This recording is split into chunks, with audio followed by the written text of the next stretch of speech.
All right, here we go. All right, here we go. I went really in there. Same. Woo. Oh. Back It's of like- the eye. Oh.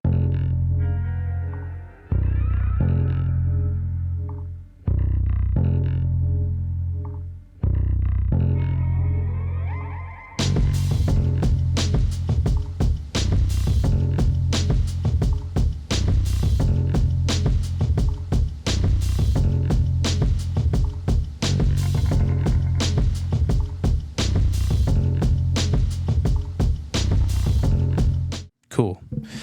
All right, folks. We have another episode of Let's Talk Snowboarding. This week we got Dash Kamp in the booth. How's it going, buddy? It's good, man. Thanks for having me. I appreciate it, man. And always we got Josh on the ones and twos producing for us. Josh, how's your week been? How's everything going? Oh, it's been super good. How you guys doing? We're doing good, man. Hold in there. Yeah, we appreciate you, dude. And we appreciate Dash coming down, making the trip from Sandpoint. We were talking a little bit before the cameras went on. Got the Costco trip this week. Sure did. Yeah. Got to yeah. get that out of the way every couple weeks, right? Yeah, dude. Do you find yourself going into Costco the same as me when you're like, oh, okay, I got a list. These are the things we want to get, but then you walk out and it's like double the price point. Yeah. Oh, absolutely. You're like, yeah. oh, I didn't know they had like gloves and like all this other stuff. Oh yeah, I find myself just like in like the beverage aisles, you know? Yeah. Like, oh, I can get like spindrifts and like Yeah. water lids. And Yep. You're like, I don't need all of this. Yeah. Yeah, that's awesome, dude. Yeah, my wife and I, Chelsea, we were in there, 5 days ago, and we went in and we were like, okay, all we're getting is cheese and rotisserie chicken. Nice. And $250 later, we're like, oh, okay, yeah, well, that's another one. Didn't get the rotisserie chicken or the cheese. Yeah. But yeah, those spindrifts, that's it's funny you mentioned that. That's definitely Chelsea's favorite, like seltzer water. Yeah. And then I'm a big LaCroix fan, so Yeah. we always have to like go down that aisle and Oh yeah. get our stock in You're for right, the week. though. They just like come at you with all these other things. You're like, oh man, do I really need like a 36 pack of like individually wrapped M&Ms? Right. Maybe. Yeah. A little pocket snack on the chairlift. Yeah, for sure.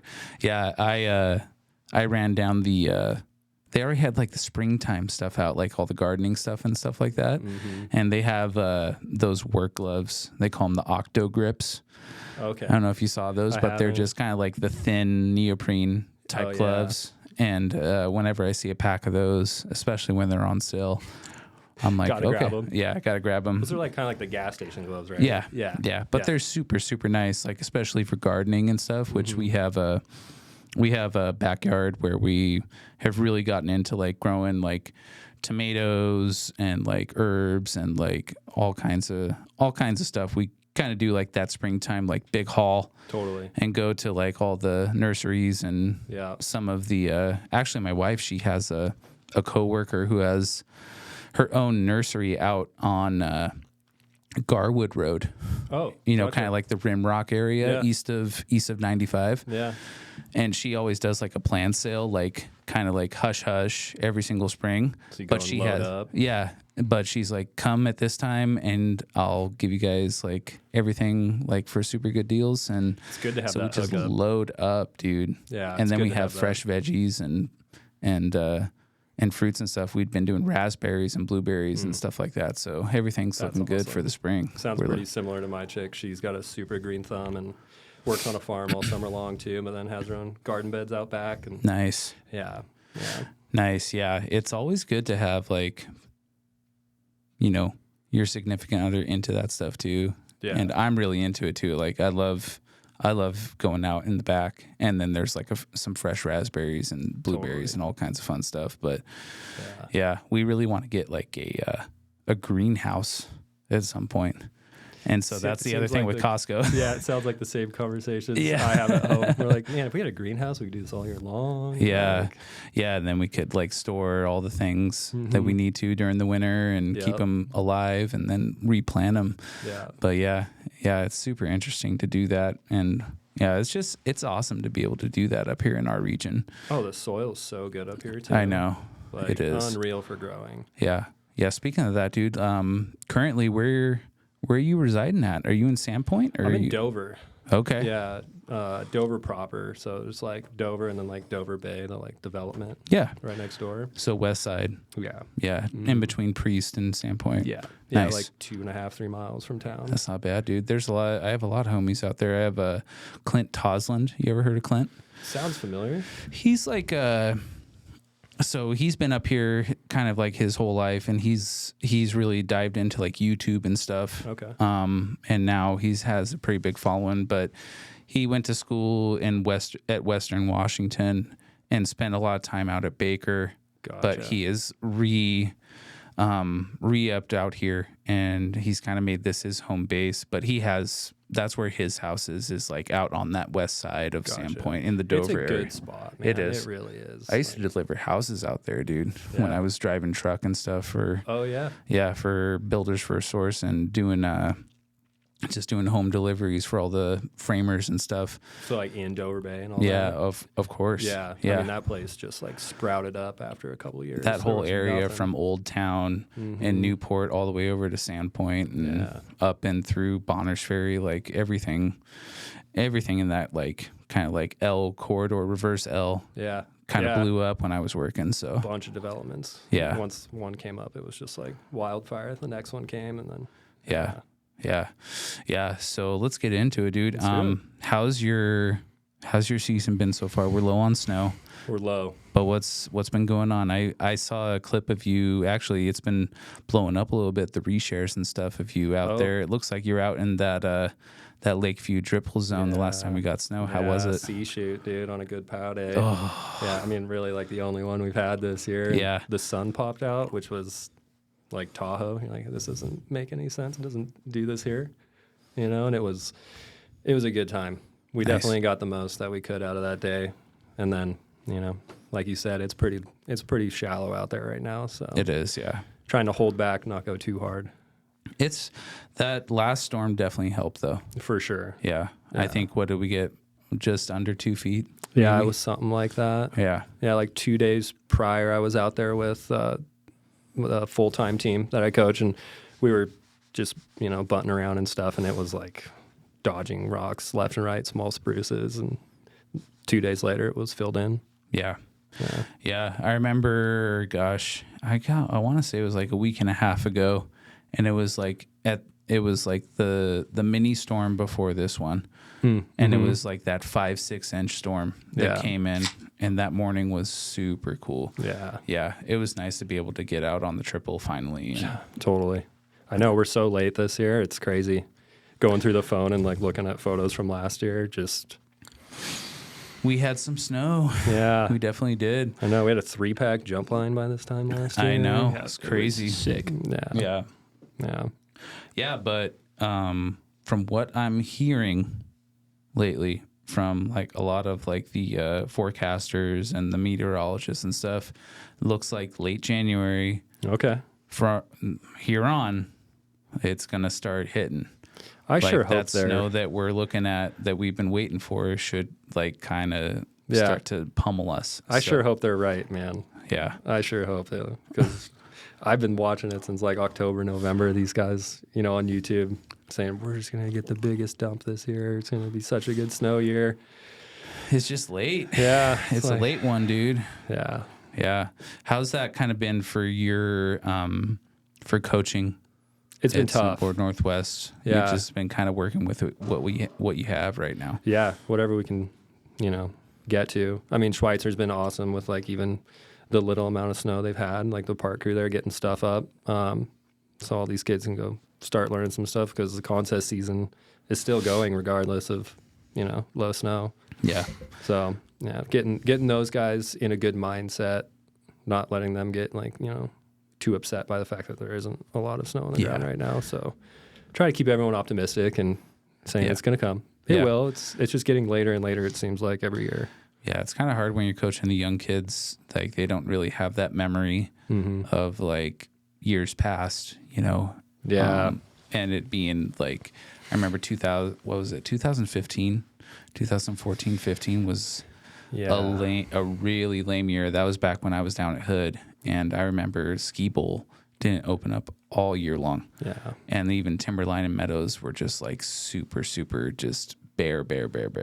Yeah. So that was kind of crazy to see, but it's always interesting when you're, letting the younger generation know, like, hey, this is just part of it now. Yeah. Got to It let really them know is. it goes in cycles, right? Yeah. Like it's not always going to be the same as it was the year before. Yeah. You can't count on it No. as much as you used to be able to anymore, but Yeah. it's always great when it does.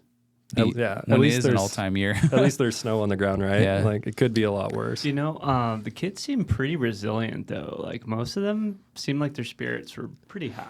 Yeah. Yeah. Oh, they, yeah. Totally. Besides a couple odd ones, you Yeah. know, but Yeah, like there's a most of the few. kids are just excited to get back out there with their friends, For which is- sure. which is just so fun to see, you know?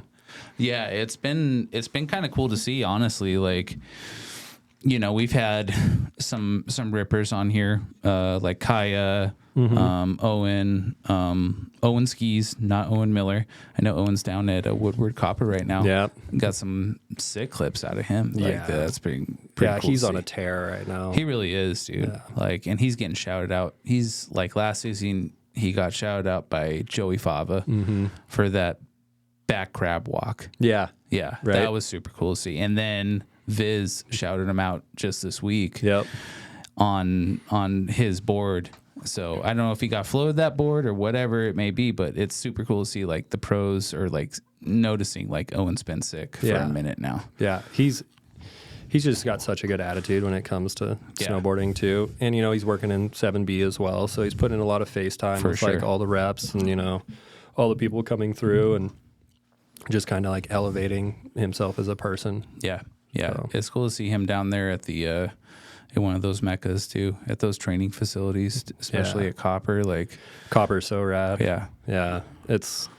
I was down there for a couple of years, and I mean, Copper was just always perfect. always Jumps. I mean, besides, some of those super cold days, but you could always count on like a jump line or a good rail line being Yeah. in. And yeah. It's crazy to see those facilities, like the evolution of like the Woodward facilities, especially at like Park City, Yeah. and the fact that they opened up like a brand new facility. What was it, like four or 5 seasons ago, maybe? Yeah. I'm not sure, but it's been in the talks for a long time. Yeah. They allocated that a long time ago because I know a little bit about it because I used to live in Truckee okay. before the first So Woodward came to Boreal. was one of your Yeah. So when Boreal finally like acquired that Woodward, myself and like the whole ASC team that I was on for traveling, we got to go in and like practice everything before it was like open to the public and stuff, which Nice. was like groundbreaking. We're like, we could not believe that there was snowboards with wheels on them go jump into a foam pit. You Yeah. know? It's so crazy. That's crazy, dude. Yeah. Did you when you were younger, did you make it down to High Cascade? Wendell's. You were okay. So Yeah. you were a window. Okay. I never went to camp at Wendell's. Okay. I always went to camp at MHSSC. I don't know if you know that Oh one. yeah, dude. Yeah. That was part. My boss at Timberline was Steve Muse, Okay. and so he's the ski school director and has been for many years. But yeah, he's always talked about like that school and Yeah. there's just so many. I did a little bit of work with High Cascade when I was down at Timberline for the 10 years I was down there during the summers. Okay. I dug a little bit with them and just kind of tried to get my nose in the door and work with Steve on his camps too, and just kind of hustled during the summers whenever I could. So Those are good connections. yeah, Yeah. it's awesome, dude. Yeah, Dash, what was your experience like? At Yeah. at Hood, Yeah. the best. yeah, Yeah, it it was really the is. best. It was like 15, 14.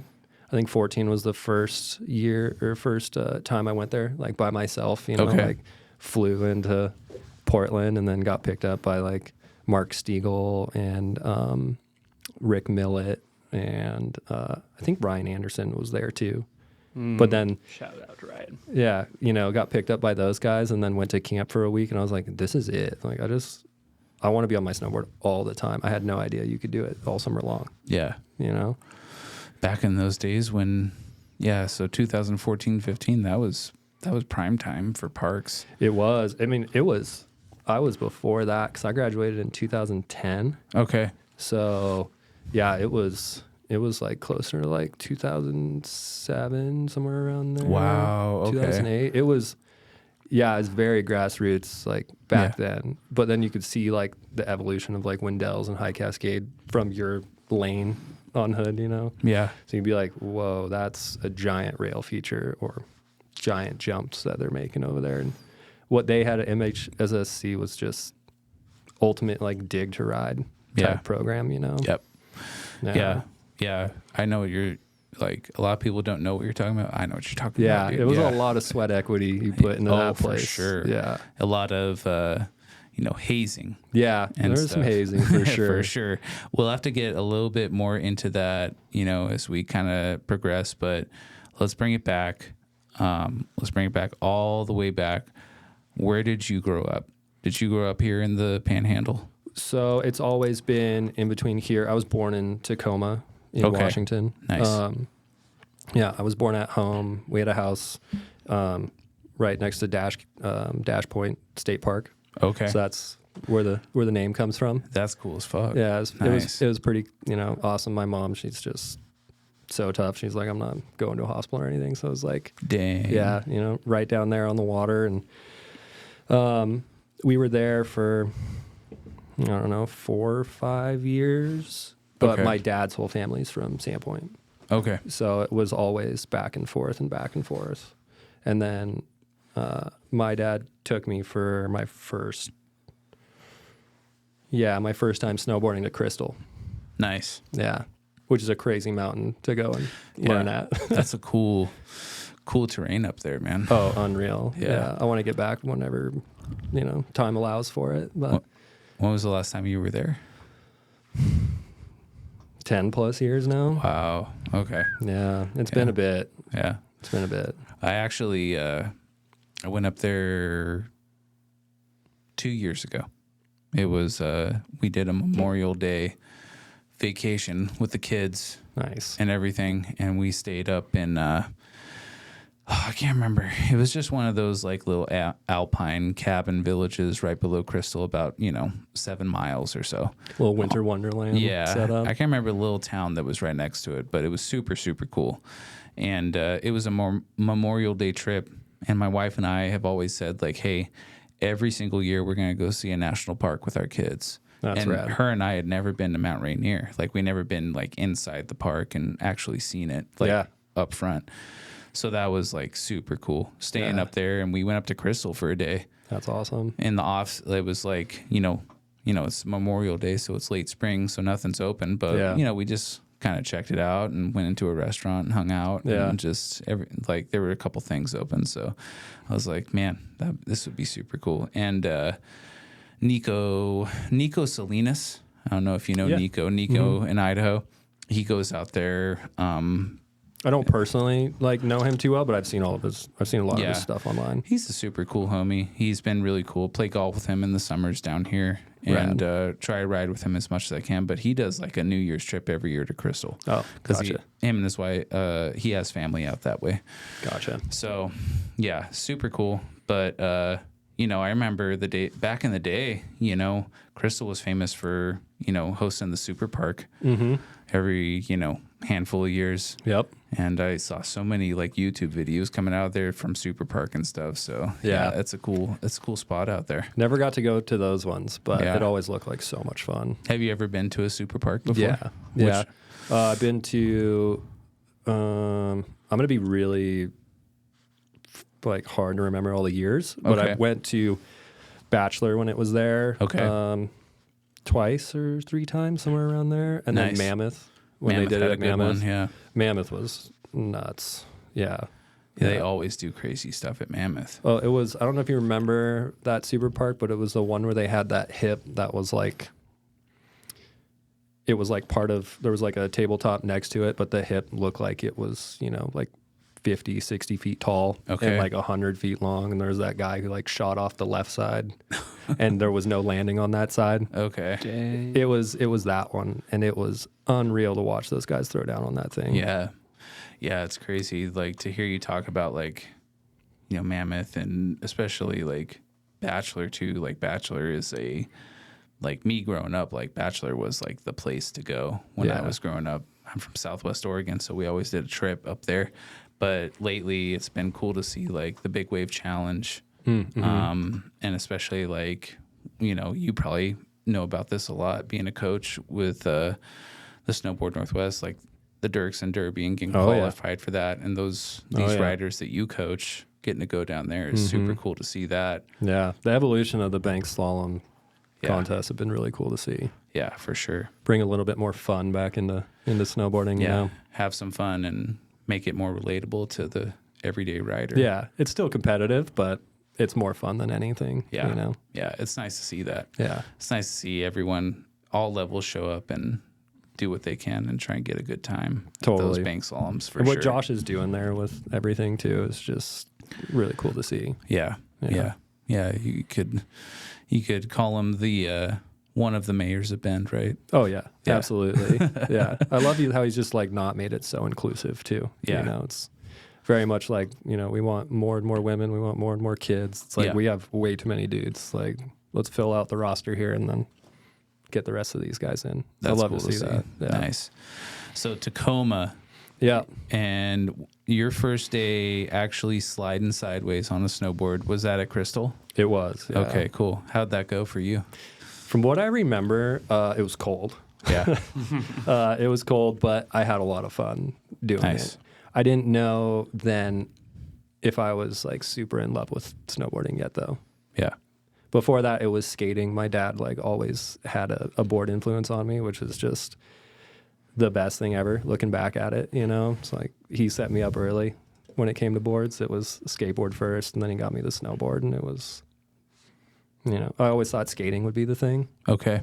but eventually snowboarding I relate to that, took man. over. Well, I it's did- no wonder you're so sick, dude. That's You started right. skateboarding first. Skateboarding's the way for sure. I mean, we always look to it for influence, right? Like, Oh, yeah. yeah. Yeah, it's I always find it funny, like kind of these days, where I don't know. I'm not gonna like talk like any shit on anybody, but you Let's know, hear it. skiers in the winter. Uh-huh. What are you doing in the summer? Right. You're going sideways most of the time, right? Like you're on a skateboard. Most of the skiers I know, yeah. A lot of them, yeah. Yeah. Yeah. So why not just do that in the winter too? Looks like it's a hard thing to break, man. I don't know, man. Yeah, I don't know. That's been funny to me. But you know, I'm not talking any shit on it because you know when I first started, I grew up down in Southern Oregon, and my home mountain was Mount Ashland, Okay. and it was a gnarly hill, and so I always was just like hell bent on it. Like my mom was like, "We're gonna go take skiing lessons." I was like, "Fuck that, dude! Yeah. I'm gonna do a snowboarding lesson." And I tried my first day, and I sucked balls, dude. I couldn't even like strap in. I'm this little fat kid, like at the top of the bunny hill, just like trying to get my bindings on, and it's You're just so not- adamant, like I'm gonna be Yeah. snowboarding, not putting and skis on. my mom came up and she passed me a few times, right, on her skis. Yeah. And she was already going. She was like, "Why don't you just try the skis?" And I was like, "Okay." So I learned how to slide on skis and did the whole ski blade craze Yep. at that time. Did that whole thing, and I was a rollerblader and stuff, but really always just wanted to be cool, Yeah. which meant I was going to be going sideways. So that meant I would start with a skateboard, Yep. and we had a tiny little local skate park in Cave Junction, Oregon, where I grew up. Yeah. That shout out. Oh gosh, what was his name? Tom Whistler. He was the man who like funded everything and put And he together built just the like a skate park concrete there. slab with like wooden features and quarter pipes and half pipe, a little mini half pipe and Yeah. stuff. And so we did that, and then the whole thing was like in the winters, like I transitioned and I took the ski bus up to Mount Ashland every single weekend, caught it in Grants Pass, Oregon, and rode that thing up, 50 miles from Grants Pass, drove 30 miles to get on the bus, and then rode it up. Wow, that's a jaunt. And so I always would catch that. But the first time I ever rode was with my mom, which was super funny because she was like the only like older lady on there. It was just full of like young teenagers, snowboarders. Yeah. And all the lingo they're saying. Yeah, and they're just talking mad shit to each other and just like making fun of everybody and like, you're not a snowboarder, like what you doing, little dude? Yeah. And I was like, oh dude, I want to do that. Yeah. I want to be with those guys. Yeah, I want to be with those guys. So that is how like I really dived into it and got into it at some point. So it sounds like, your journey through like Crystal and everything like that.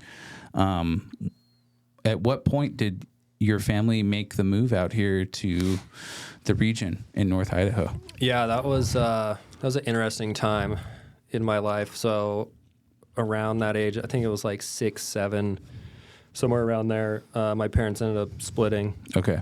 And then in that time, I guess I got to go back a little bit. My parents, they were in business together. They were both truck drivers. So they were delivering seafood. If I get this story right, I'm sorry, Mom, Dad, if I mess it up. But from what I remember is they were the ones who would go down, grab all the fresh, seafood from the docks and then bring it inland.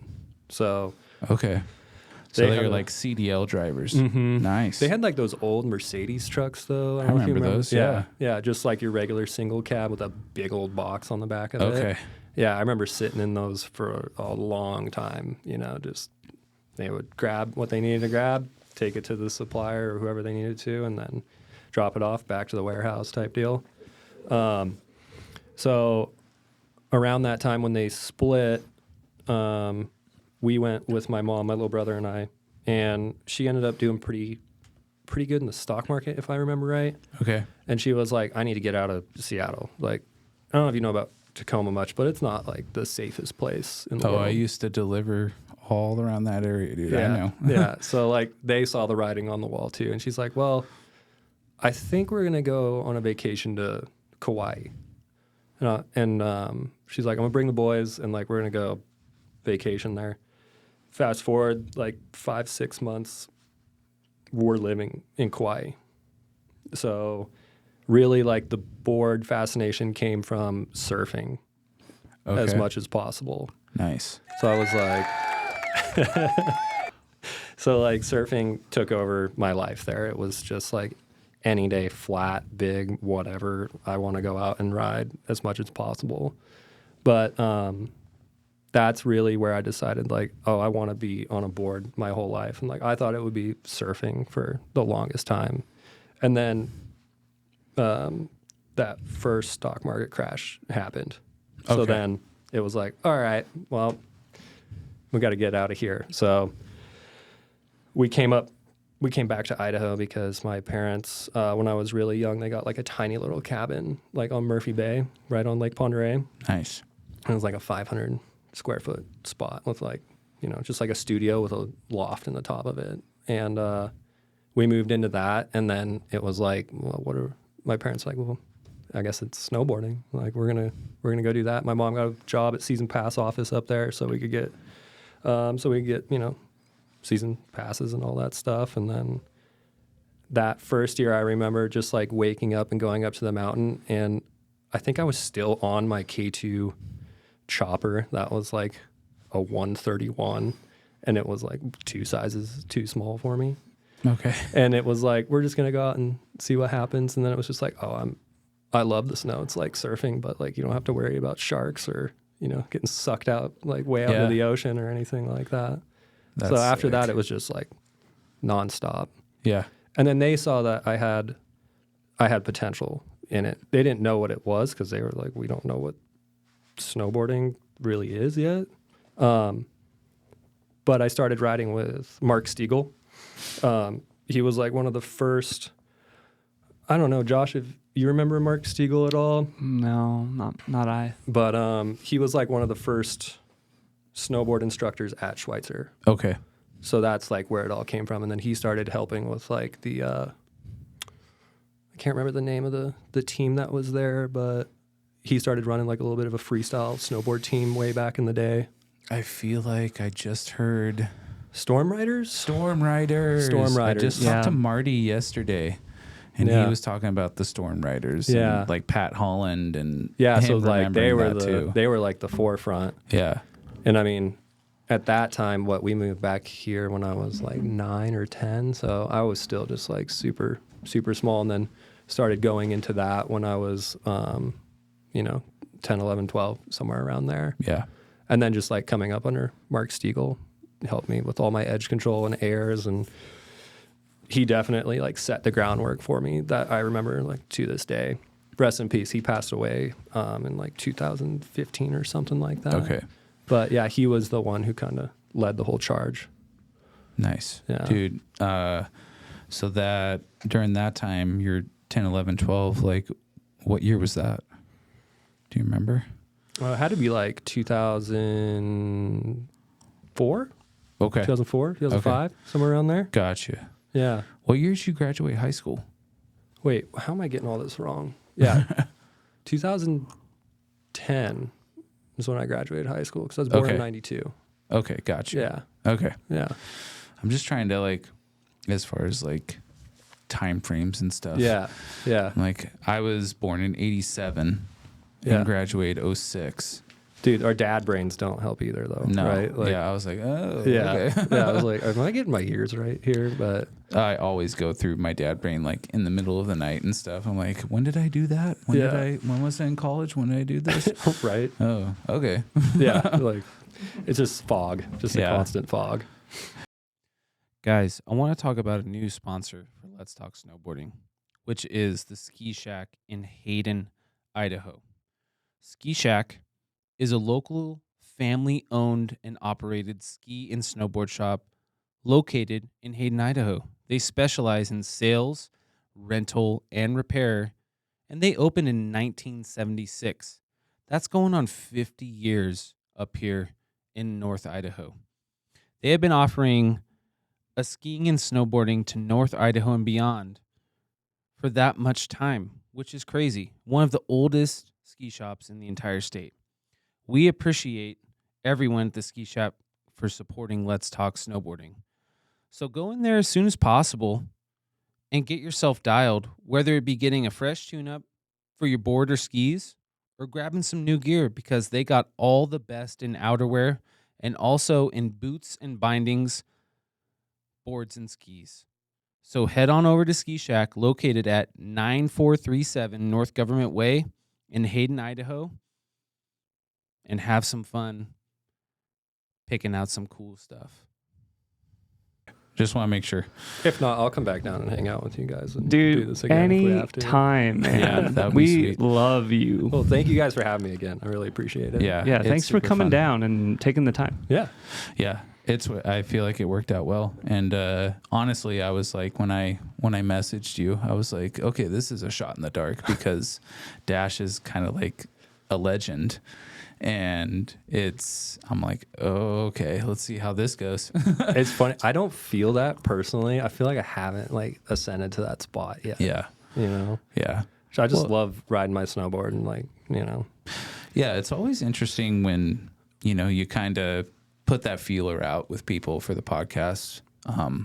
There's people that are like, I don't know, like, I don't know. What am I going to say? I'm not going to lie, and dude. all I this was a stuff. little nervous. Like Yeah. when you asked me, I was like, yeah, I'll do it. And I like started thinking about it. I'm like, man, I don't know. Yeah.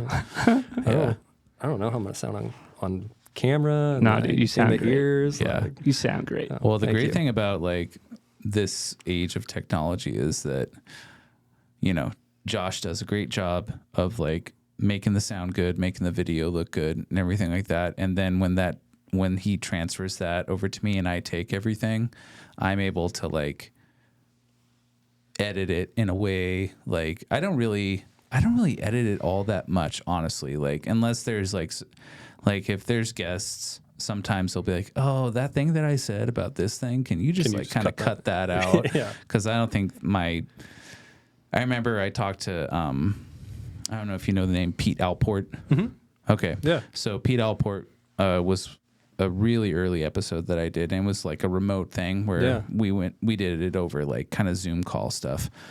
But he's always been somebody that I've looked up to since I was a kid. Like Dude, still, I mean, the stuff he does is unreal. And his the riders that he's brought up, all the way from the Ferguson brothers to Hayden McAllister to Griff to Jer, I mean, Kai to like basically all the Ben riders, right? Yeah. And Curtis Cisick is honestly like one of my favorite riders of all time. He's a goat. Yeah, I just love that guy. Yeah. And the same with Jared, like big Jared. Jared's like little brother. But because of the fact that Curtis is like a fly fisherman guide in the summers, and just that vibe of him, like, I don't know, I just vibe with that guy. Yeah, you guys kind of got a little similar thing going on. Yeah. Like we're kind of like the beer drinker, like not give a fuck and shit, and do like the fly fishing in the summer and guide and just have fun. But Pete was, I messaged Pete on Instagram. I was like, hey dude, like, would you come on the podcast? I'm like, he's like, yeah. I'm like, are you kidding? Really? And he's like, yeah, I don't care, dude. Just like, let's do it. And I was like, oh, okay. I was like, I figured like you'd be like, don't want to do it because like you got like the bomb hole hitting you up or something like that. You got to take those shots though, right? Yeah, like, for sure. Doesn't matter if you miss or make, like. Yeah. And that's what's cool about like doing the podcast and stuff and just kind of like having conversations with people because, you know, I did one with a local homie up here, Chad Riley.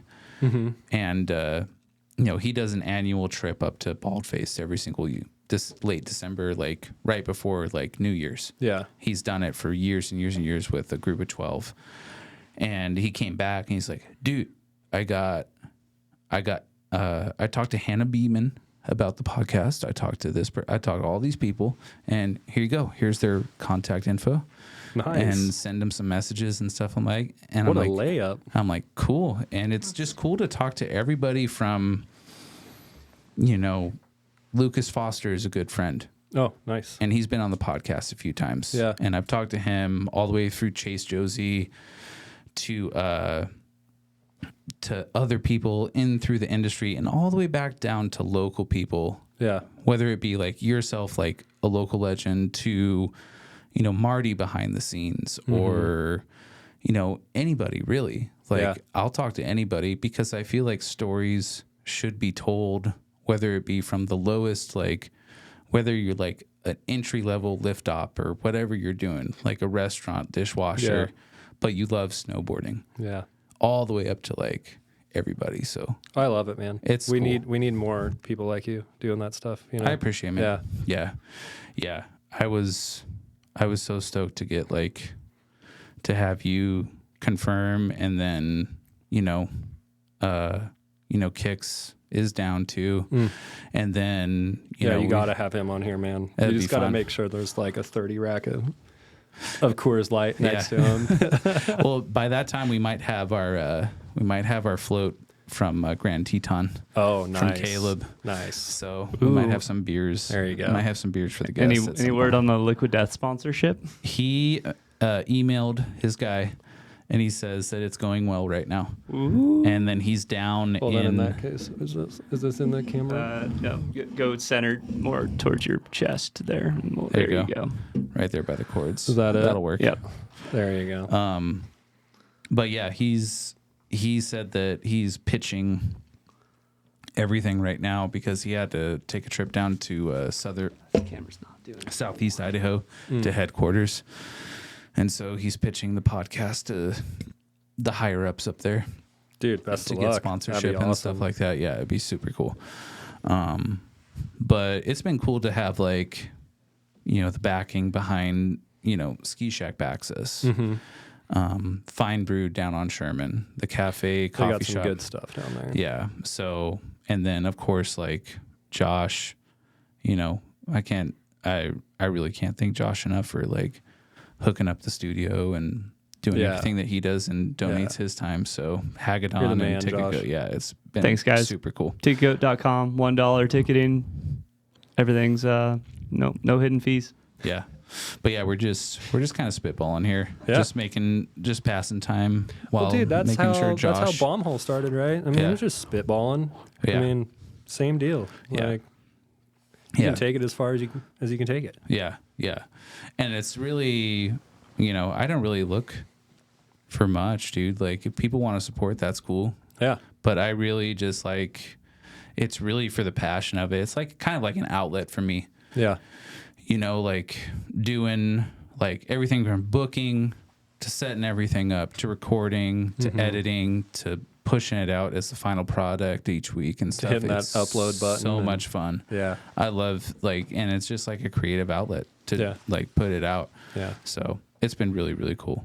Well, and it's cool. to do it with Josh, my best friend. So That's it's rad. been awesome. Yeah. I've known Josh for a long time. Yeah. Yeah. Yeah. Speaking I of know. skating. Yeah, we go back. We Yeah. we skate. We used to skateboard a lot. Yeah.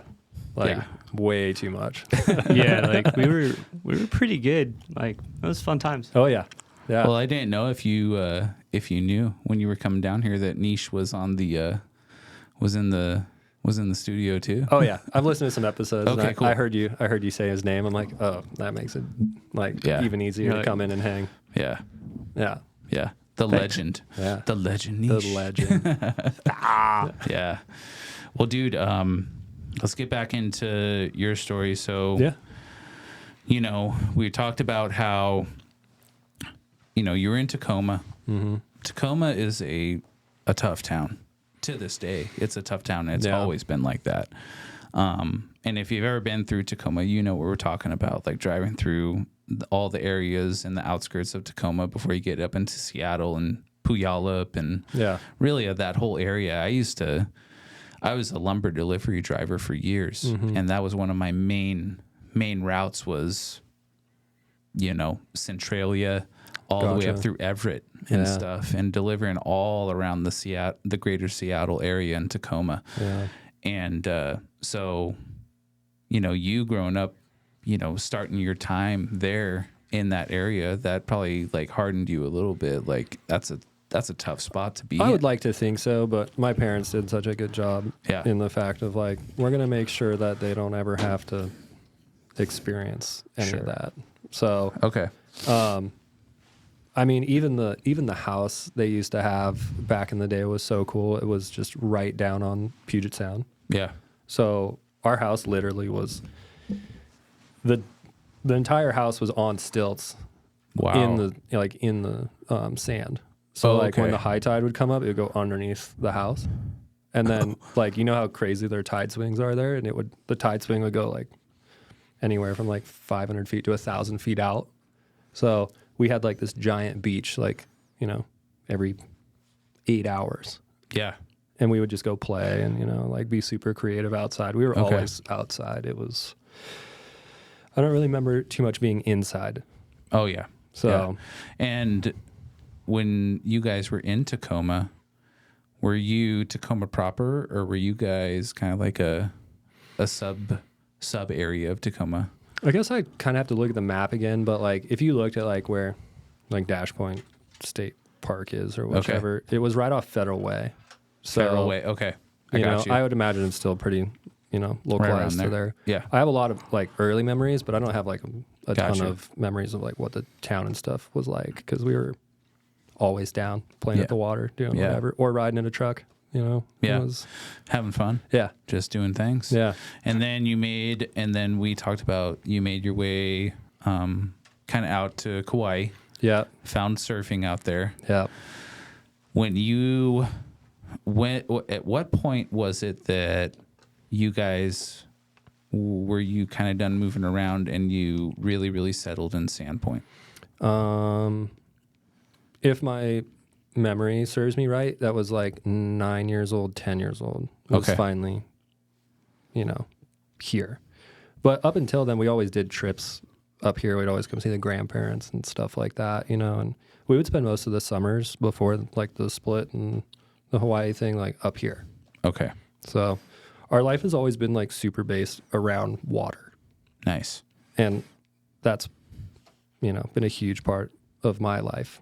Like that's where, I got my captain's license when I was like 20 years old Okay. and then used that for quite a while. And then, it was like a 6-pack. And then I got like my 50-ton and 100-ton And then I started working for a family privately, and then, yeah. So when you talk about that, is that doing, what kind of work were you doing as far as like boating? Well, most of it was just leisure. Okay. Or, you know, pleasure craft. So like people, you know, want to go out for a cruise or something like that. And then after try and figure out the whole story and like connect it the right way. But Sure. like I was raised on the water in Tacoma, raised on the water in Hawaii, all that stuff. And then when we came here, it was my mom got like $1,000 boat that she could like pull me behind with like the surfboard I brought home from Nice. Hawaii, you know. And we would just play on that thing all day long. And I just loved the water. I just always wanted to be in it, or, you know, driving a boat or anything like that. Yeah. So then,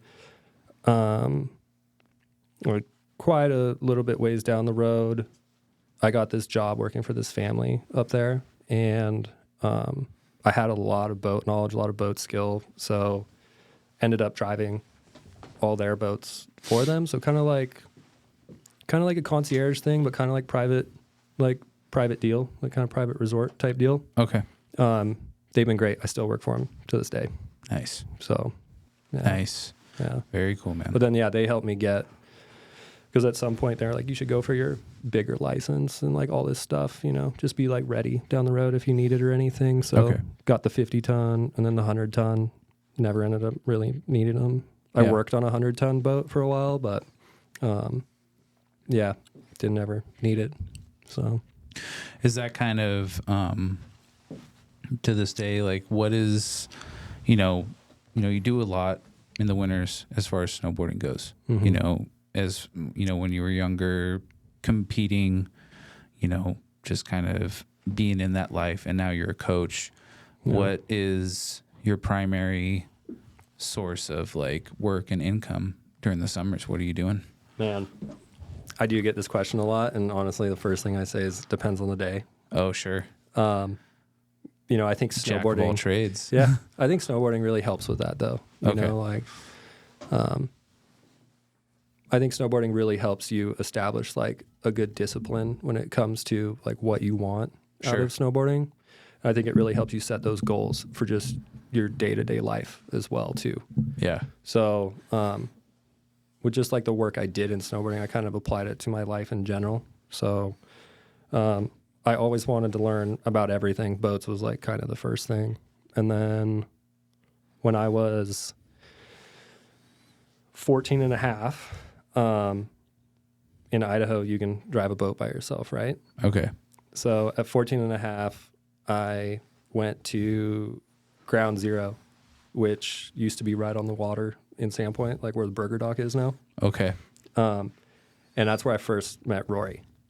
Nice. And I was like, hey, you know, like I'm super into snowboarding, like been competing for a couple of years now. Like, do you have any work? Like, could I like stock shelves or sweep, whatever? Like, and he's like, yeah, definitely show up tomorrow. And I was like, okay, sounds good. What time? He's like 10 o'clock. So from where our house was on the water, that little 500 square foot place that we all lived in, we had this like little tiny jet ski. And my mom was like, well, you can use that to get to work. So I would drive the jet ski to work every day Nice. at Ground Zero. And yeah, that first day, Rory was like, how'd you get here? I'm like, well, I drove the jet ski down there here. Nice. He's like, that's rad. Yeah. That's awesome. Yeah. So I worked there until it closed. Okay. Yeah, it closed its doors.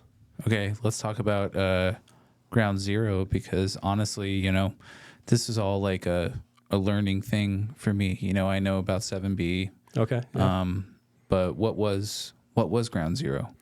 It was your first board shop in Nice. Sandpoint. Okay. It was started by Sean Taylor. Pops is his nickname. He's a big part in Snowboard Northwest as well. And then Todd Sayer. Nice. Yeah, but they started it, and then Rory was the manager of that place. Okay. Yeah. And we all know who Rory is. Yeah. Yeah, shout out to Rory. Yeah, shout out. The girth mercher. Yeah. Love that guy. Yeah, he's the best, man. He's done so much for myself through my whole career, and Yeah. plenty of others too. Dude, all the locals in Sandpoint, getting boards and getting gear and Yeah. getting hooked up. Yeah. Yeah. Always has been super kind with his time. Yeah. Love that guy. He's Yeah. awesome. Oh, Awesome. he's the best. He's exactly what you need in the snowboard world. Yeah, definitely. Yeah, he's always been super friendly with me. Even when he didn't know who I was. Yeah. You know, coming up, I would catch him.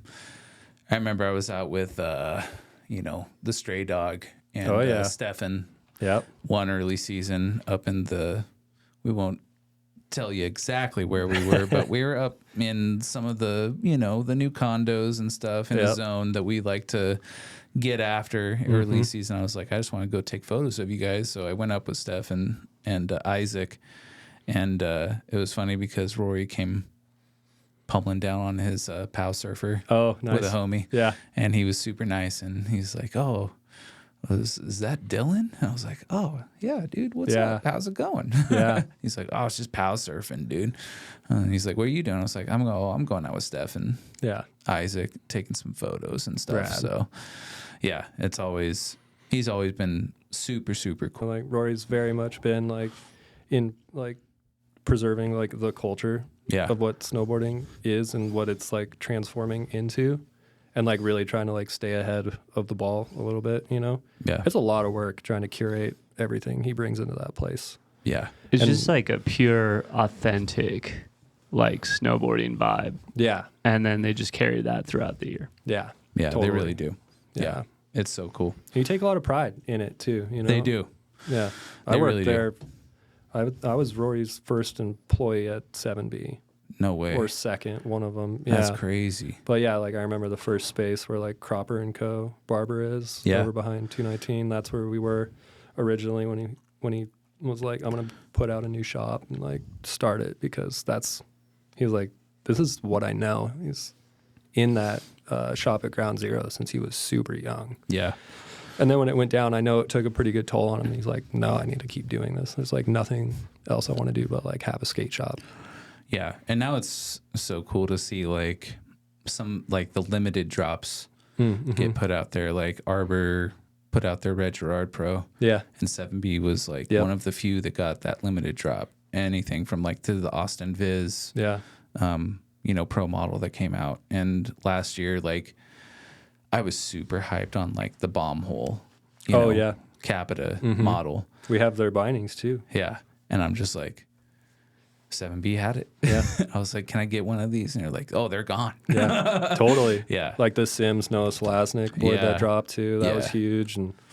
But that goes all the way back to him, you know, preserving everything he's done from like relationships to Sure. like style to everything. Like everything you see in that shop, he's been a friend of the person who's been repping that since, you know, Ground Zero days, like 20 plus years. Yeah. So everything you see in there is very much like he has a big part of it, or he has a really good connection to anyone who's holding those brands. Yeah. Yeah. So, I love to see everyone thrive, dude. yeah. Like the history of 7B is so cool to see all the way. And then, you know, you come down our way down here and the ski shack has been Ski Shack's been there a long time. the same thing, dude. Yeah. Like family, like it's a family owned business. Like, and they've been here and they have their own relationships that they have with their reps and everything like that. But it's always cool to see like every single year when I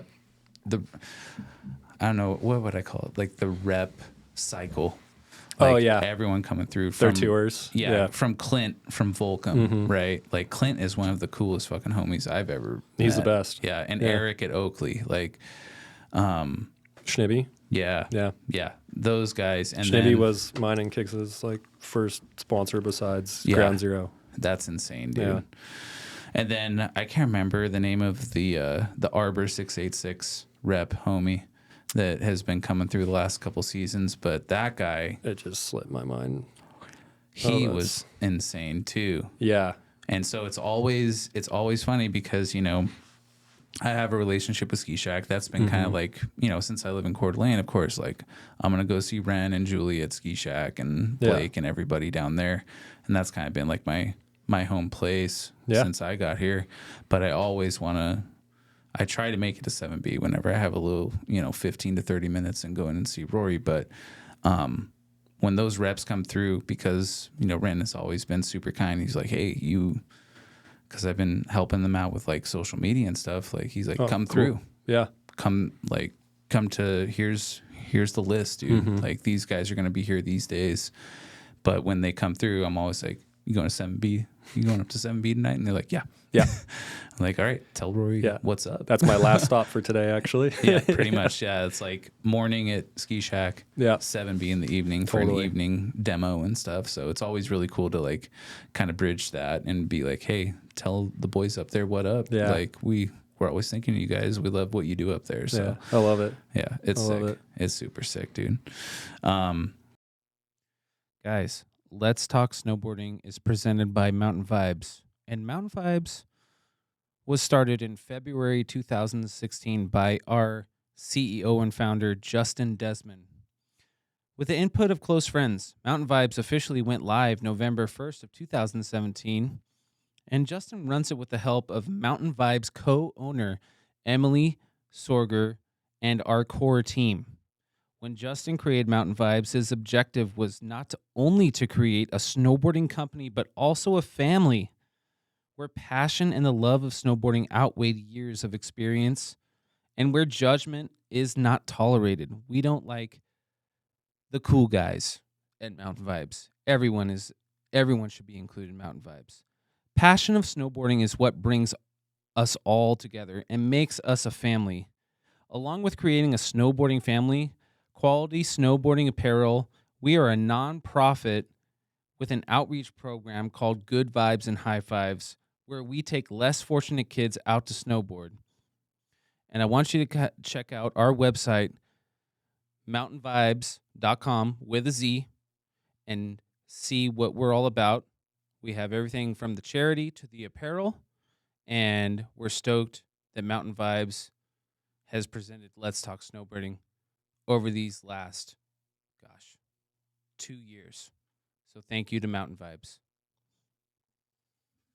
Yeah, he's created quite the safe space for boarders. Yeah. And not just boarders. He's not pretentious in any way like that. He's like... Well, he does so many cool, like, bridge seasons and summer stuff, too. Like, he has all the cool shit for, like, your water sports in the summer. Oh, he's got the eye. You got to do it, dude. Yeah. Like, why wouldn't you go into 7B in the summer? Yeah. Pick up some board shorts and stuff so you can go swimming or go out on the boat and have all that fun stuff. So got everything you need. Yeah. That's all the way to sunscreen. That's one thing I've always, like, kind of put in Ren's ears. Like, why don't you guys, like, stay open and, like, cycle? Yeah. And he's like, we're just a winter shop. You know? It's more... It's good to know, economical, like, your lane too. Yeah. We got to really... I've been by the Ski Shack. It's a great place. Like, love it there. What Rory's doing down, in downtown Sandpoint is, like, so much walking traffic. Oh, yeah. It's like... just a smaller... Yeah, it's downtown, so, like, that foot traffic is... Yeah, right off First. Not many people are, like, walking through Hayden.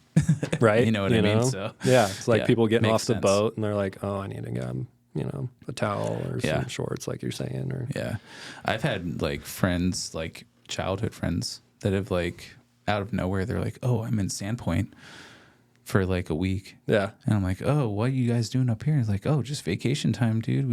We love the summer vibe up here, which, everyone does. Like, it's hard to beat from that. Coeur d'Alene to Priest to Sandpoint to all the lakes. So it's hard to beat that lake too. It's so big. I mean, you can go get lost. No problem.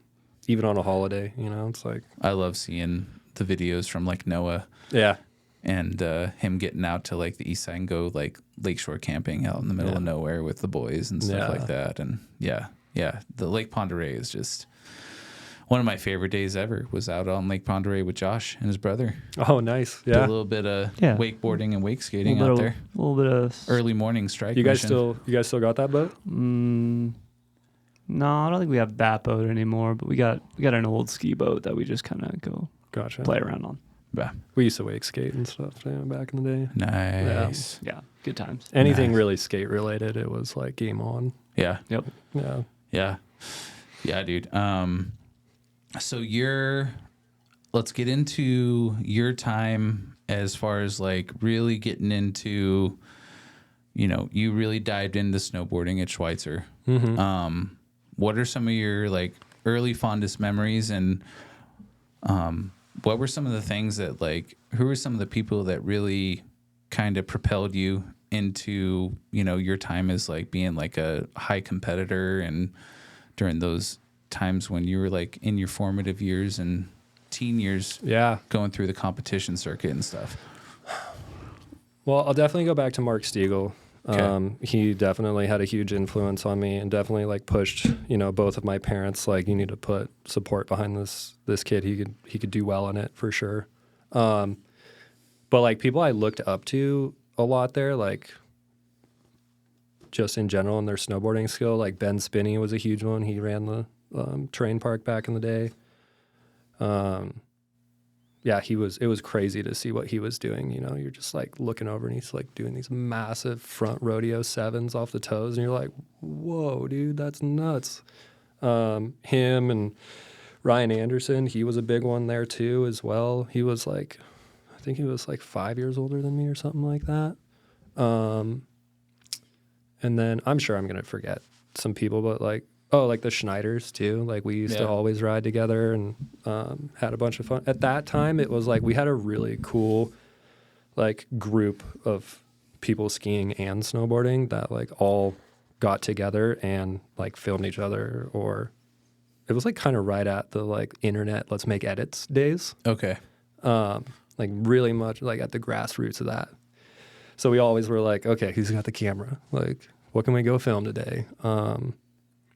And then contest-wise, it kind of just developed out of me watching like a ton of like MacDog videos. You'd always see like those shots of those guys like doing these like crazy stadium like big airs, and you're like, oh, I want to do that. That looks really fun. But not knowing necessarily how to get to there. So it started with USA Essays at Schweitzer, right? Of course. Yeah, so Schweitzer was part of it. And then there was Schweitzer 49. I think Lookout had them too, and Silver. Okay. And then did those for a long time. And then Nationals every year. And then like ended up doing really pretty good at Nationals and got like an invite to like do Rev Tours because of my points. And the Rev Tours were definitely like your seeding program into like the big contest scene. Okay. Yeah, and then the jump from there was pretty quick. There was so much happening at that time in snowboarding too, because it was going from like we're all doing flat spins to these people are now doing doubles, and like new tricks are being invented like every new X Games. So like that was like the pinnacle. Is like, okay, like who's got the newest trick? Like like Instagram wasn't a thing yet, right? So like you were like waiting for like these events to like come on TV and like take inspiration from waiting for Salema on totally the freaking mic to be like, oh shit, a new trick has just happened. Sean White, whatever. Yeah, totally, right? Yeah. I drew a lot of inspiration from Sean too, even though he wasn't like much of a slope guy. I remember when he tried, I remember that Olympics when he tried both. Mm-hmm. And that was kind of like a thing. I remember him, I think it was one Olympics he tried both. He tried slope and half pipe. Yeah. Didn't go well for him. No. And then the following Olympics, Scotty James tried to do both too. It didn't really pan out. So yeah, it's kind of crazy to see that time when they were trying to like just kind of do everything. Yeah. Which was, I was like, wow. It's totally two different things too. Yeah. You know, like I don't know if you've been through a 22-foot super pipe.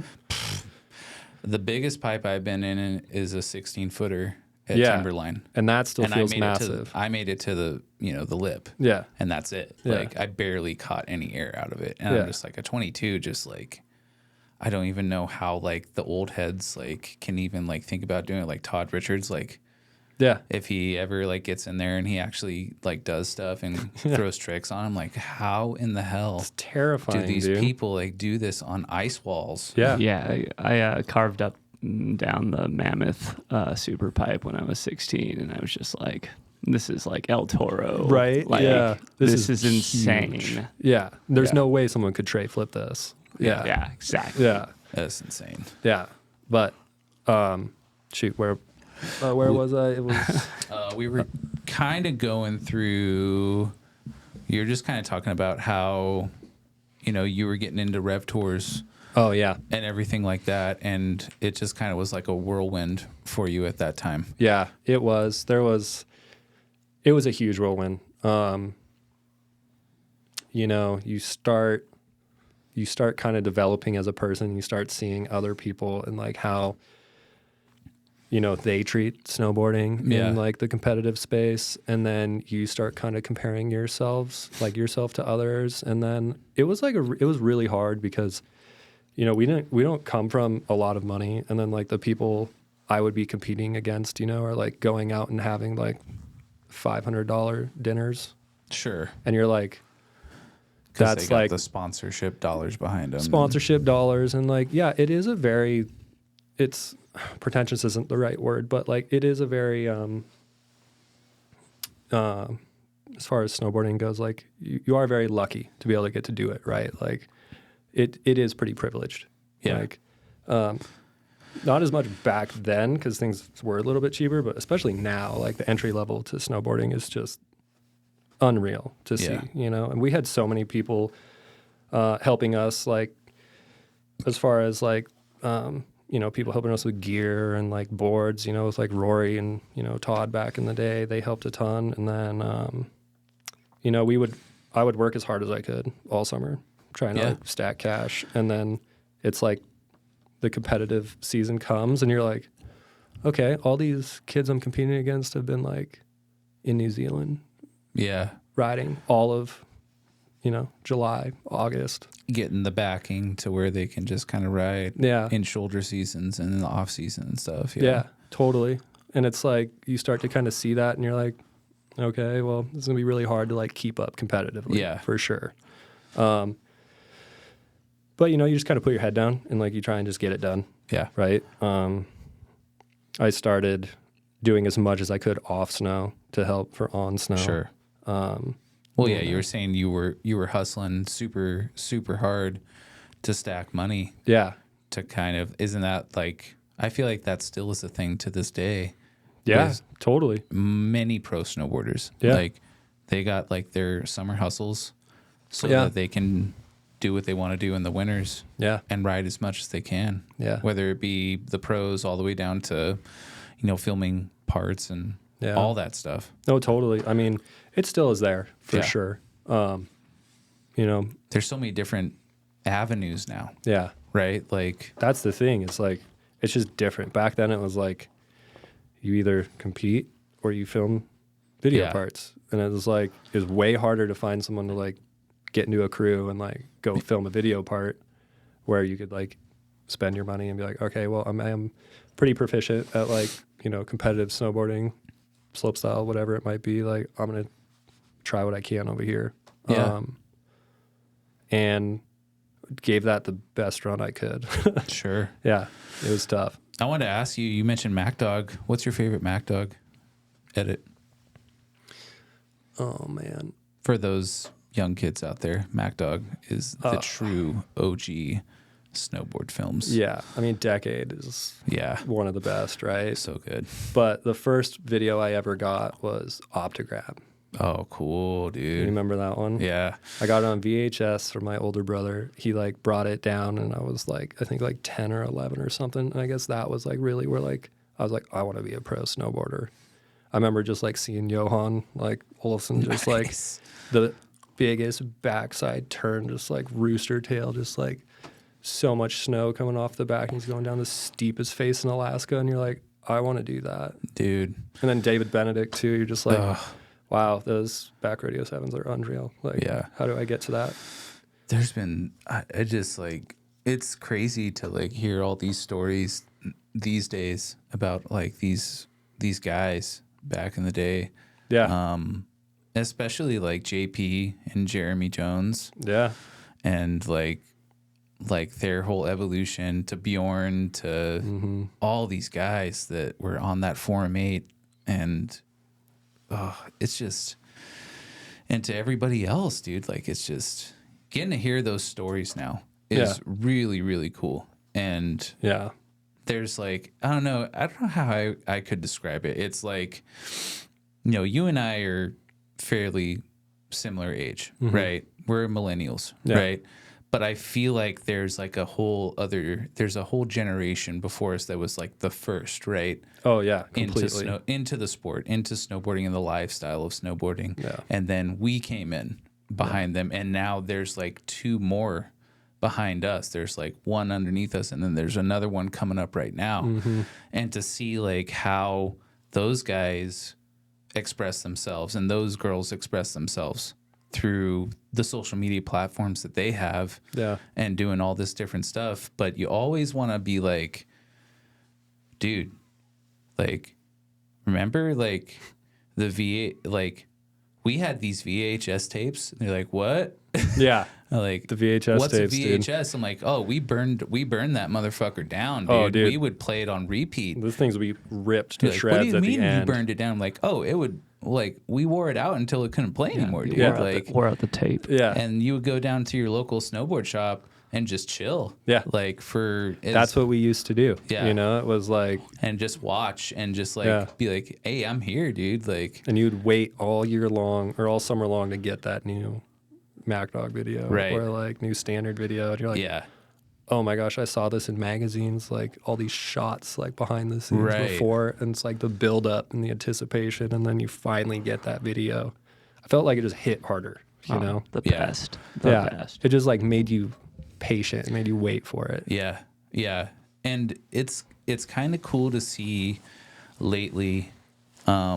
There's like, video apocalypse, like in the fall and stuff, and everything gets released on YouTube. But to see like the events that have started to sprout up, whether it be like nationally, globally, for these like films, that some of the older snowboard, like Torstein has insane videos that he's come out with, like to everybody. He's got a dude. Like huge the Dust catalog, Box crew is sick. Yeah. And everyone in between, to where we're here locally, and we get the local riders like Austin Viz. Dude, I feel like 7B is probably going to put something out cool really soon. We've been trying. I would love to see like a video premiere. Yeah. And for the local people to do that too has been so sick to see, because it kind of brings you back to that time where you're like, okay, hey, here's a premiere. It's going to be a month from now. Yeah. And we're not doing anything until then. So come on out to the premiere. Yeah.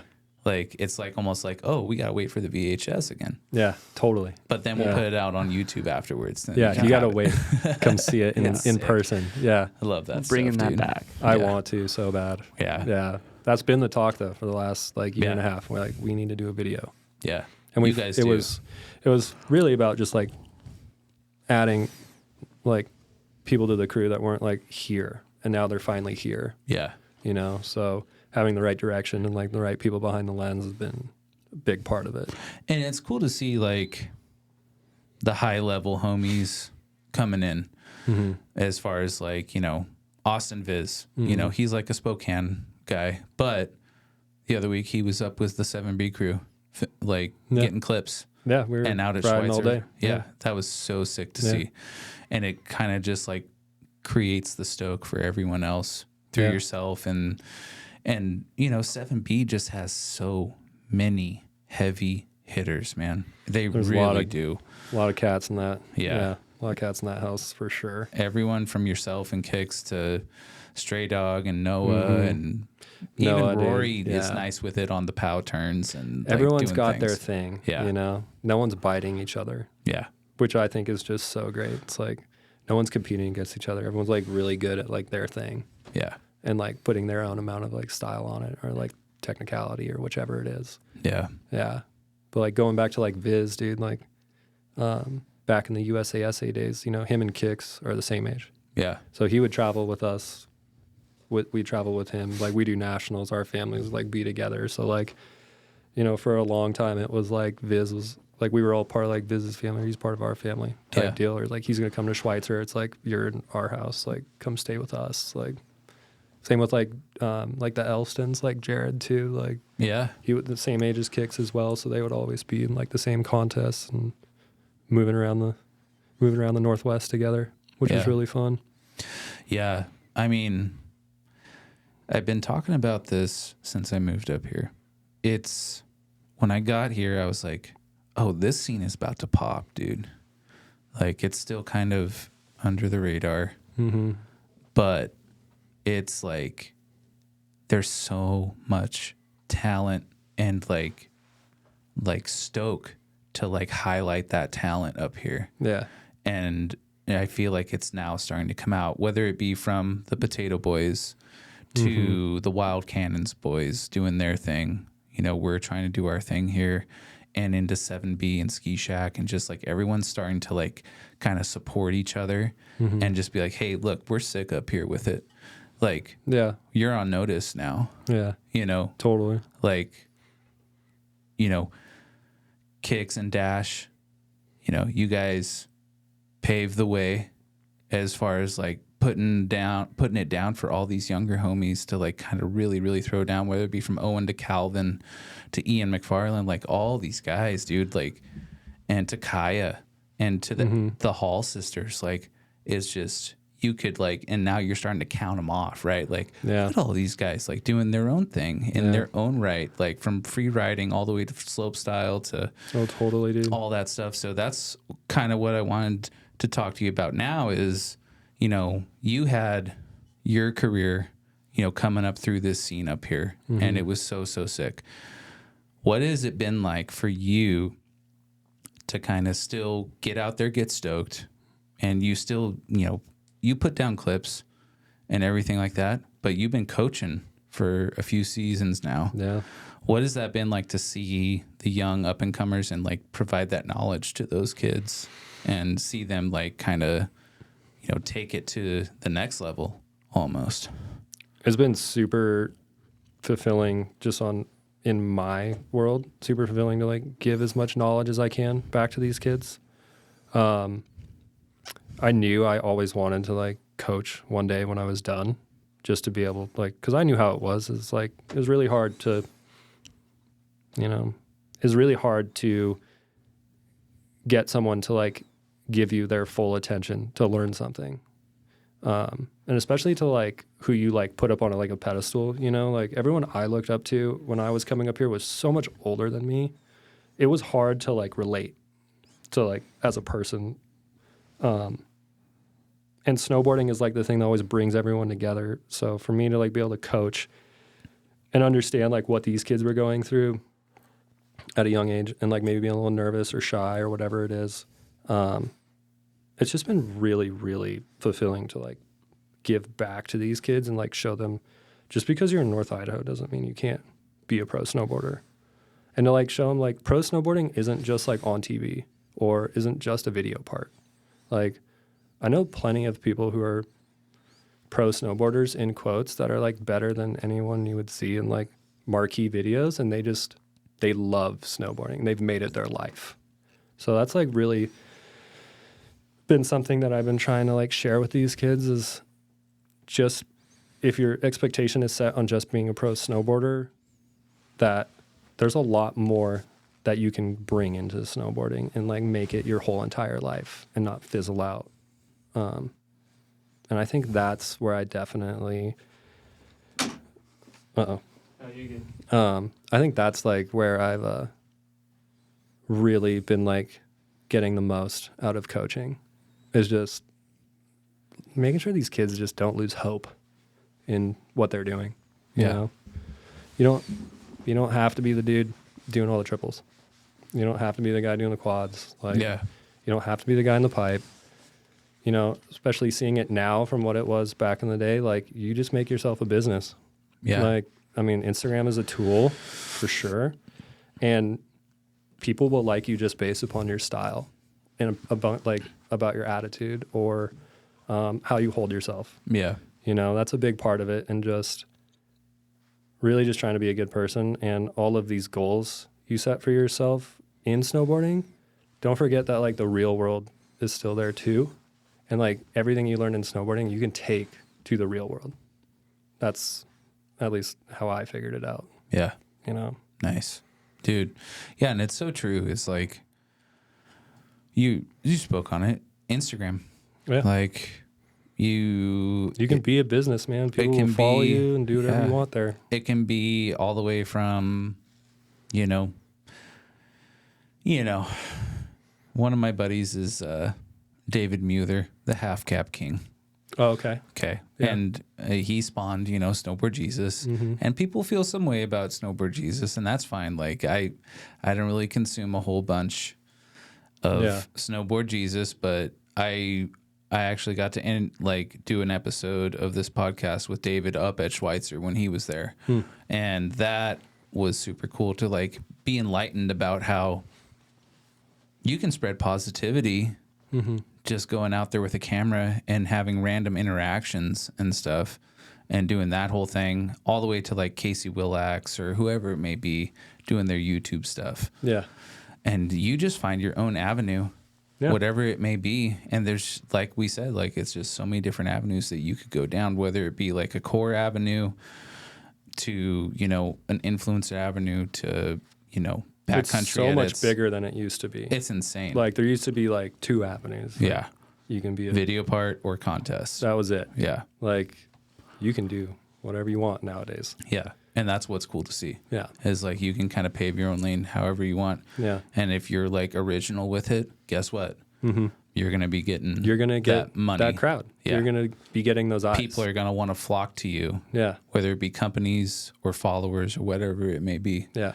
If you're original, no one cares. Yeah. Yeah. Which is super cool to see. Well, yeah, no one can touch you if you're original. Yeah. That's for sure. Just being true, right? Yeah. Like So being true. true to who you are Yeah. and what you want to do. Like don't try and put a face on. Like Yeah. literally just leave it all out there. That's you. Like Yeah. people will respect that so much more. Yeah. And that's what's been cool to see with like the younger generation up here in this area. Yeah. It's like everyone is just like has their own style. Yeah. And they do what they do, Yeah. which is awesome to see.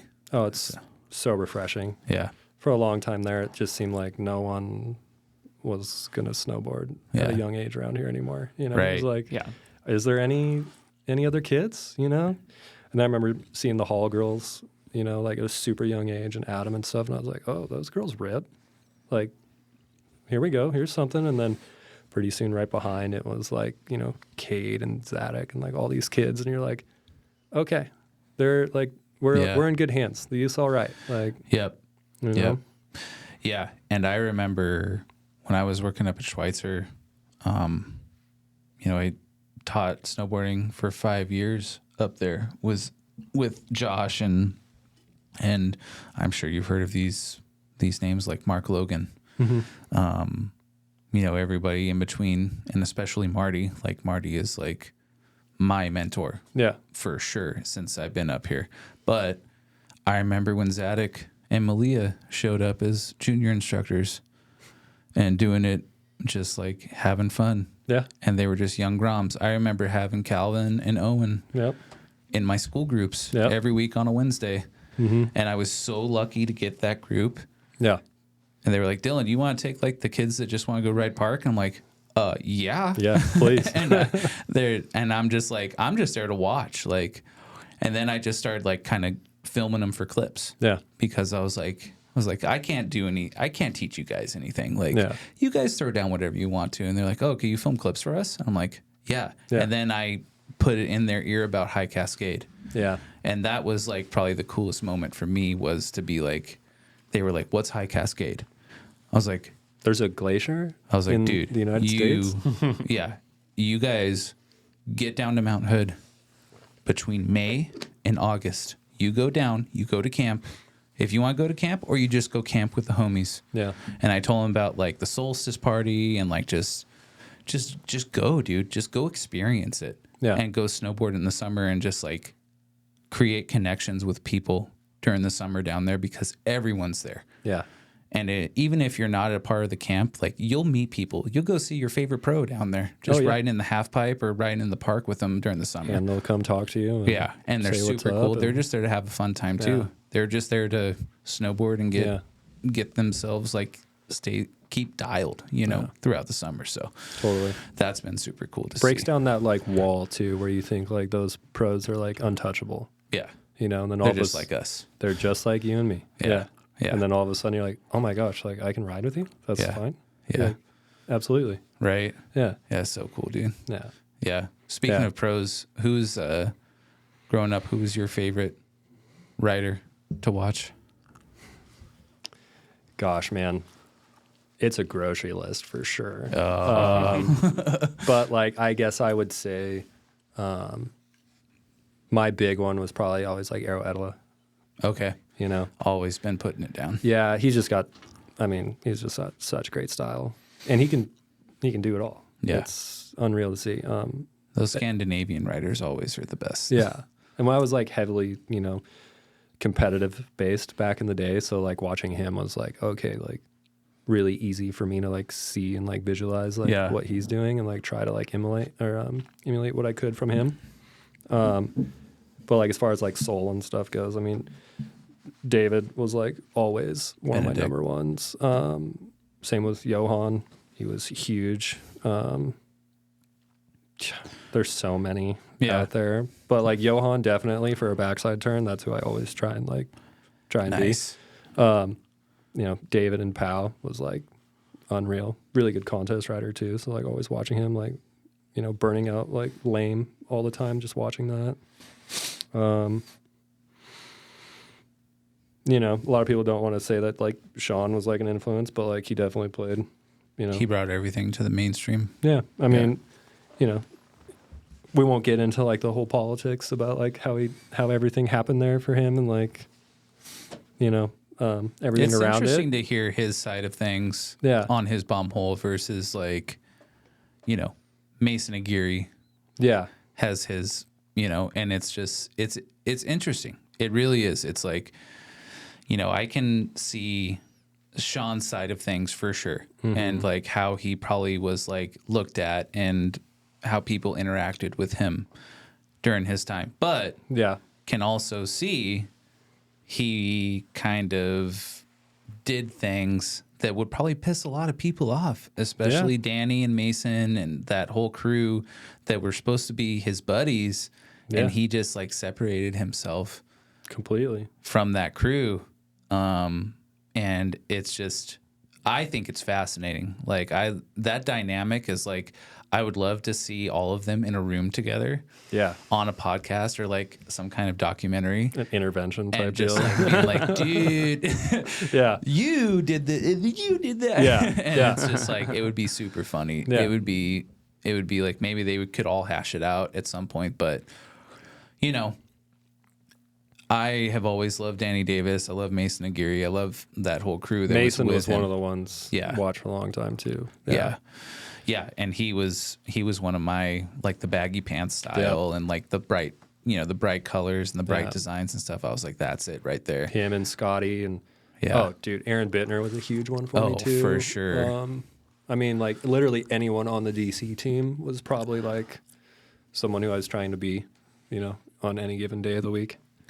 Yeah. From Lori to Ika to, Eddie. Like it really didn't matter. It was like all you guys have such great style. It's like, Dude, it's also crazy like seeing these guys that were such high level pros and now they're still they lay down still, but now they're kind of like industry professionals and they like manage teams and like all this stuff and you kind of hear their names all over the place, which is super cool to see, and they influence everybody else coming up, which is super cool. So that's been one thing I've like really tried to, tell the kids in my program as well too, is like, you don't have to be like I've said, you don't have to be like the best snowboarder in the world, but like making these connections and like talking to these people and you want to stay in snowboarding, like you could easily, with the knowledge you guys have now and you keep it going and build upon it, you could easily be like the TM for like a team here, or you could easily be like graphic design for this company, or, washing dishes at Baldface, or, like there's so many places you can go with snowboarding that like don't forget to like make it just like your passion first and then see where else everything follows, like you do everything you can to like supplement your passion. It's always crazy to see how many avenues you can take. Like you mentioned, like Baldface. Yeah. Like working at Baldface, like whether it be a guide, Yeah. backcountry guide, or working in the kitchen, just like doing your thing. I have so many friends at Hood that were just like dishwashers and servers Yeah. throughout the season, but they're like insane riders too. Totally. Like, and then I work with Sage Gerber. Okay. Yeah. So, you know, I'm sure you know Sage. Yeah. And he is the lead. He is the best guide at my outfitter in the summer on the Coeur d'Alene River for fly fishing. Yeah. That guy is a hustler, dude. Like, he's never not busy. Like, he just has a client list that just never ends. So he's always taking out people fishing during the summers. And then, like, in the falls, he's, like, steelhead fishing and, like, doing what he wants to do. And then I get to see him up at Schweitzer randomly. Yeah. You know, and he's like, oh, yeah, we're doing snowmobile tours and all this, like, stuff. And he does that, too. Yeah. And I'm just like, dude, you are good for you, dude. Totally. Like, you are a hustler. Good Yeah. for you. So that's been cool to, like, kind of get into that scene and create those relationships with those guys and kind of understand, like, they're just insane amounts of different avenues to take. There's so much you can do. Yeah. There's absolutely no reason like you couldn't keep snowboarding all year long. Yeah. Figuring out something else to do. You can go to New Zealand, work, you know, Yeah. chairlift job, whatever, like, and still be able to go ride. you Yeah, know? for sure, dude. Well, I want to get into, so we got a special guest question Uh-oh. from somebody that you probably know is a big time influencer, not an influencer, but somebody in the scene up here that everyone knows. But for this question, before we get into it, we're going to pop. Need a little wake-up call? Yeah, a little smack up salt right there. Josh is in. God, I remember we got these at 7B. We got the brick, and it was, like, gone in a day. Yeah. Yeah, we made ours last. We had the brick at first, but that now resides in my office because we ran through them. Yeah. But Now you got the tub. now we got the tub. Dude, that thing's full up, too, Yeah, huh? it's fairly brand new. And I actually been emailing with the boys at Run Through a Wall, and we might be getting some free salts as soon as I put together a salt edit from the podcast. A I'm gonna salt send it. edit. They're pretty excited about it. They were like, hey, yeah, we would definitely support you guys and send you guys some salts. Just tag us, and if you want to throw any content our way, we'll re-shout it out. Yeah. I was like, I have an Hell yeah, idea that's of like awesome. doing a salt edit Yeah. for like all the salts that we've done, and they're like, do it because we'll put it out there. So Absolutely. it should be sweet. Yeah. Let's Talk Snowboarding's keeping on coming up, isn't it? We try, dude. We just keep it original and have fun with it. Yep. Yeah, sweet. You can pop these? Yeah, let's pop them, and then I'm gonna have a nice little audio question. Oh, for okay. you from the boy. All right, here we go. All right, here we go. I went really in there. Same. Oh, back It's of like- the eye. Oh, Yeah. yep. All right. Whoa. Oh, I'm watering. Yep. Both eyes. watering. We got it done though. Holy moly. Oh, Okay, just yeah. a little more. Oh yeah. Woo. Oh, these are potent, man. Yeah. Yeah, those are good. Nice Good batch. stuff. All right. Guest question. And we want to thank none other than Adam Hall for bringing in this long format guest question. Oh, It's no. going over a minute right now, so we may pause and let you answer each of these questions on their own. But let's see what we got going on here. Adam Hall here, acting president of Snowboard Northwest. First, I'd like to thank you, Dash, for all the years you have dedicated to the Pay It Forward program that so many in the snowboard world have forgotten about throughout the years. Dash has been a huge support in developing the SBNW program from the start has taken on the managing role as the full-time team program director. He has been a huge influence not just for the riders, but also for our coaching staff and the officers running the program. With that being said, I would like to ask a couple questions. Out of your past coaches, who is your most inspirational coach and the one you strive to be like in your coaching? And what are some of those values that you are passing on to the SBNW riders? Last but not least, looking back in your past, what things would you have done differently in your snowboarding competition career based on the knowledge you have gained over the years? Oh boy, Adam. Well, thank you. I'm crying because of the salts. They got me good. Yeah. Just to put that out there. Yeah. It's just getting real emotional. So first question was most influential coach. Is that what he said? Mm-hmm. I've been lucky enough to work with like quite a few coaches in my life. I want to kind of split it up then a little bit because there was people who did more in different avenues than the other ones couldn't do, like with what they knew. So like first of all, my like legit first coach that I had for a long time, his name was Nate Wagner, and he really instilled like a lot of good morals and just like how to be a man and like treat like just people around you, which I still hold very close today. He's a wicked good snowboarder too, but it got to a point where he's like, it's time to go to the next level. So I really thank him for everything he did. Dylan Omlin, he is the best coach I probably ever had, though. He's the one who runs the ASC program in Tahoe. Little backstory. When I was 17, just about to turn 18, I had like $100 left in my bank account, and we went to Whistler for this contest called the Ante Up, a big air contest. And my mom, and dad paid for all of it. And we went up there, and like I said, I had like no money. And the day before we got there, I had an email that said, "You've been selected to ride in the Junior World Slopestyle Championship in New Zealand." And we were all like, well, there's just like no way gonna like make that happen. So went out there, did the big air. Didn't do the best on the jump, but then at the bottom there was a rail that they had like best rail trick for like $5,000. And I was like, well, I just learned like this new rail trick, so like I'll go try it out. It was like this 30 stair that, remember the old stairs they used to build, like actual stairs? Yeah. With wood and like full everything. Just so like a down bar down the middle, kink box on one side, kink rail on the other side, and I hit the middle rail and did like backlip to back 50 to back 3. And I was like, whatever. Like, it was a fun day, whatever.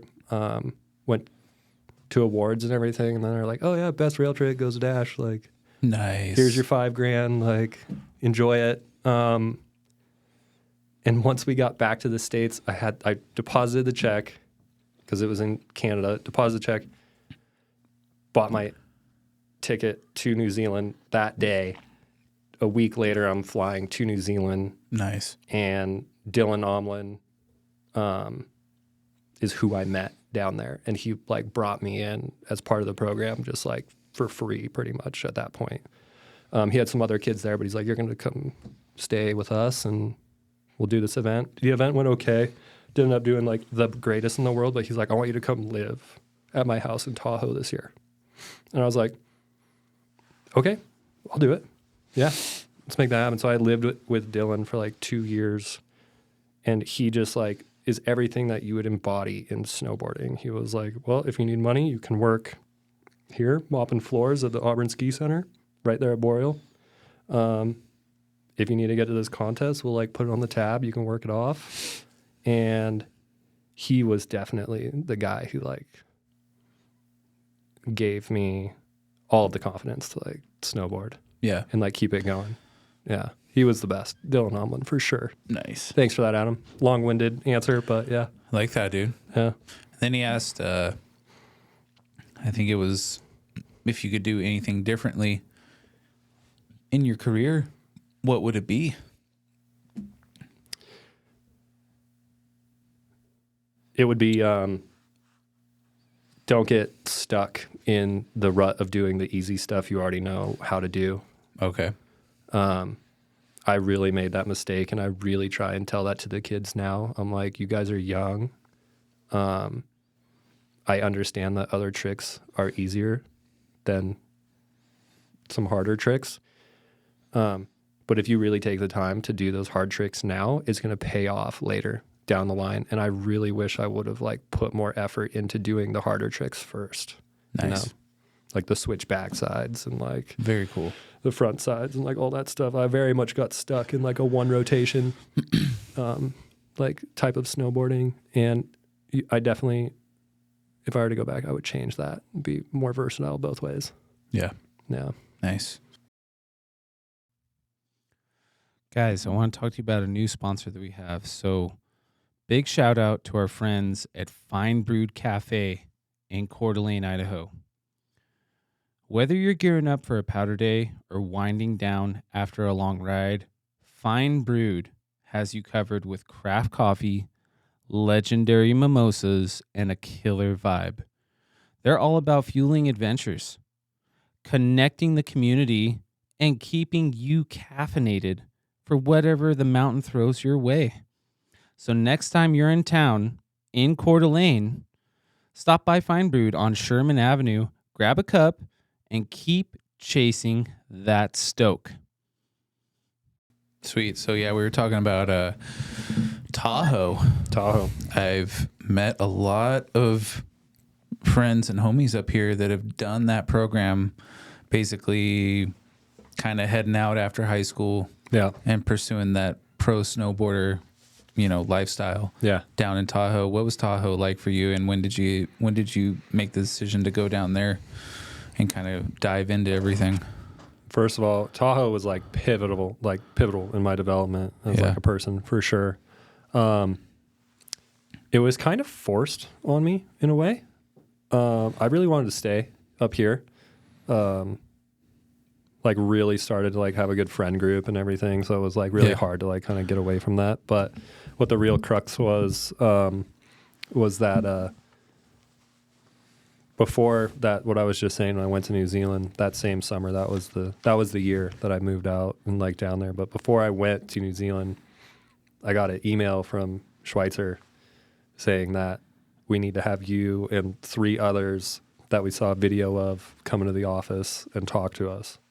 And essentially it ended up being that Schweitzer banned me for a year because we set up rails after season. Oh no. And they said that we had an event and charged money and all this stuff that wasn't true. They weren't trying to hear it whatsoever. Wow. So they ended up banning me, Pete Arneson, Noah Wallace, who was like up and coming, like freestyle skater. Same with Pete. And then there was someone else too, but they were like, yeah, you can come back, but you have to write a letter saying you're sorry. Yeah. And we were like, okay. And at that point I already met Dylan, or Dylan's like, I want you to come live down here. And I was like, let's just go to Boreal. Let's go to Tahoe. So we just loaded up our cars and just bailed for Tahoe. Nice. And as soon as we got to Tahoe and found a place to live and got everything settled, and like once Boreal opened and all that, Boreal was like, you guys are great. We see a lot of potential in you guys. Here's contracts, and here's $500 a month, and here's season passes. Okay. And we were like, oh, this is how it should be. Yeah. Like, this is what it's like to like really support the youth and what's going on down there. So we were like, okay, well, this is where we're going to be. Like, we're going to do this. And we made the most out of it. I mean, when the first year I was there, I met Lane Knack, who was also another guy I like looked up to, and he was like head of the park crew down there.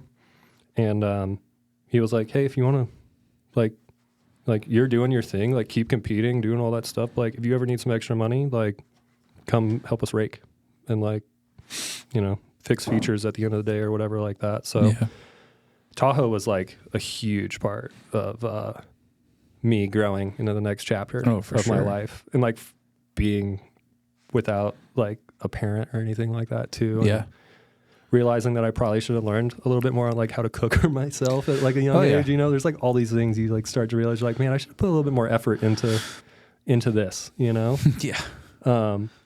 But it was great. It was me, my friend Ben Showald, who grew up in Coeur d'Alene, and then Pete Arneson. We had our own house. Nice.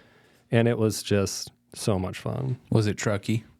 We were at the first house was at the far side of Donner Lake. Okay. So like below ASI and all Yeah. that stuff right there. Yeah. In the cold, like never got sun or anything like that. Oh yeah. But it was so cool. It was In the shadow of the north. It was probably like what? I guess that mountain would be north facing. I think The sun's on the south side. So. Yeah. Yeah. So we were just at the bottom of that, and we rode all day long. I mean, all day long. And like in our contracting, we had like half off food at the hill. So like we ate up there most times. And this was were you mainly at Boreal? Yeah. Mainly Boreal Park, everything. Because Was it before Woodward had Woodward came in the next, or they were breaking ground or something Okay. that year, came in the next year. And then it was like, why would you ever want to leave this place? Right. This is so cool. Did you Like, guys hit up Sugar Bowl a lot too? not as much. Okay. We were super like stuck at Boreal because it was 9 to 9 Yeah. at that time. That's I don't hard to think beat. it's. And the reps, you Yeah. can get so many reps in the park. Oh, dude. And at that time too, it was like, it was the time to be at Boreal. Like Yeah. Brady Lem was there, like all of like the Strange Brew dudes, like Danny Kern, Tommy Gesme, like we were all friends, and like it was all of us in one place. Yeah. Like Fucking Tommy Gesme, dude, he's such a G, and watching him like develop from what he's always been good, but like he's just turned these switches and just like made it even better. He's a evolutionary marvel, in my opinion. Oh, And without now a he's, doubt. Like one of the best filmers out there now. Like riders. Well, I would say like he is still one of the best writers. Yeah. But as far as like him like filming, he films street parts now. Like him filming street parts. Oh, I didn't know he was filming parts. Oh yeah, dude. Yeah. He is on that program. He is definitely has evolved into a filmer too. Gotcha. And like not even just like filming like for himself or anything, but the video parts that he's been filming lately. I mean, his part in Atlas 2 that just came out was Yeah. unreal. Yeah. I mean, he's just so good. His program is so insane. Like he has turned into like the dad of like the van, He's the godfather. the street now. van. Yeah. He's the godfather. Yeah. It's so cool to see. Yeah. Yeah. But to answer your question, like Tahoe at that time was just like It's insane. everyone was there, dude. I mean, What years was that? that was 2010 through like 2014, 15, somewhere around there. Dang, that's cool, dude. And every single person you see now was like there at that point. It seems yeah. like, either living on someone's couch or having a house or right. doing something. Doing Crazy. something there, yeah. It was Awesome. really fun to be a part of. Yeah. Yeah. So Boreal was the main program, but did you I mentioned Sugar Bowl. What was like besides Boreal? Like, Alpine. that was your favorite spot to go hit? I mean, it's not Alpine anymore. Well, yeah, but it's not Palisades. And yeah, I'll always call it Alpine, Yeah. but that was that the- terrain is insane. the best on a POW day. Yeah. And that first year I was there, it was like Snowmageddon. I didn't realize like really how much snow came down. And Yeah. at Dylan's house, I think he had 2 to 3 athletes staying there. Okay. And then he had a chick, so he would be, if it was too many kids at his house, he's like, I'm going to my chick's house, like make sure the snow's cleared. So Yeah. it would be like one person in the morning, one person in the afternoon, and then one person before bed, like shoveling and snow blowing and Yep. like getting everything cleared off. And it happened every day, I feel like, for like 2 months. It was just unreal snow. Oh man, Yeah. that's the dream. Dude, it was like, you look back and you're like, oh my God, like so many days the mountain wasn't even open because there was too much snow. Yeah. Yeah.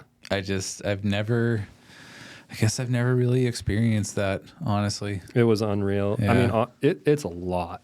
Like, I couldn't imagine it being like a dad now and trying to have to like navigate that. No. Like so much work. You're just- getting up yeah, early. early. Well, the plow's coming at like 4 a.m. You better be investing in a snowblower. Yeah, for sure. If you're a dad, especially, you're like, I can't be. I mean, I have, at my house, you know, I have like the push shovel, you know, the big wide guy for like cutting blocks and stuff like that and pushing blocks. So when I bought that, Chelsea, my wife, she was like, huh, what's this? I'm like, oh, this is going to make your life so much nicer. Oh yeah. Just to shovel the driveway. All you got to do is just go boom, like make rows and Yeah. just shovel it out. Totally. Instead of like doing like the whole, you know. The break in your back. Yeah. Yeah. And she did it the last little storm we had. She was like, this is awesome. Totally. But yeah, I wish, man. Like I remember when I was growing up in Southern Oregon, we used to get remnants of like those like storm cells that would hit the Northern California Tahoe area. Yeah. And we would get like kind of like the edge of it. Yeah. And it used to dump like, I remember one year we were visiting family in Iowa during the middle of winter during the holiday season, and my dad stayed behind because there was this legendary storm coming in, and it completely like caved in our roof of our house. Yeah. It was 6 feet in like 48 hours. Yeah. Is what he told me, and I was like, and that's the last time I ever really. I came back home and I was like, oh my God, I've never seen this much snow. I Yeah. like was able to like build like a little jump course on my hill Yeah. in front of my house and it was there for like at least a month and a half. Oh, yeah. Until it all melted down. And I was like, What so much Tahoe fun. was at that Yeah, point was so like cool. You had your deck out the back, second story, and it was like you could walk Yeah. out from there. So cool. You're like, this is so much snow. I wish, dude. Maybe one of these days we'll be back. It all goes in cycles, right? Yeah. Hopefully it comes back. It'll Yeah, be back it'll at come some around. point. Yeah. Yeah. That's super cool though to hear you being down in Tahoe and doing Yeah. that thing down there, Yeah. because, you know, everyone seems like a ton, you know, all the pros have been down there at some point in their life because that was the place to be. It was the Mecca. It was the Yeah. stomping grounds. Same Like, with Mammoth, like Yeah. kind of right before Tahoe blew up, it was Mammoth. And then, you know, it just kind of always goes in cycles, right? And now, you know, Emma's down there doing her thing, Yeah. and she's kind of trying to do that program too. And Yeah. so it's really cool to see. Yeah. I'm stoked she did it. We got, well, not we, but I told Adam that's the person that I would like send her to if I were to like keep pursuing. Yeah. And they actually did it. And I was like, dude, she's in such good hands. Like, Yeah. such good hands. Yeah. And Ren at Ski Shack, he talked about it. He kind of pursued that right around the same time as you. He's Yeah. similar age as you, and he was down there probably, you know, same time, Yeah. trying to do some pro snowboarder type stuff. Yeah. So yeah, that's super cool, man. I love to hear that. It was some of the best times for sure. Yeah, nice. And then, so you said like 2010 to 2014. Mm-hmm. And then after that, you came back up here. Mm-hmm. I'm guessing you've been here since, right? No, I came back here for a while and then moved to Frisco for like 2 years. Cool.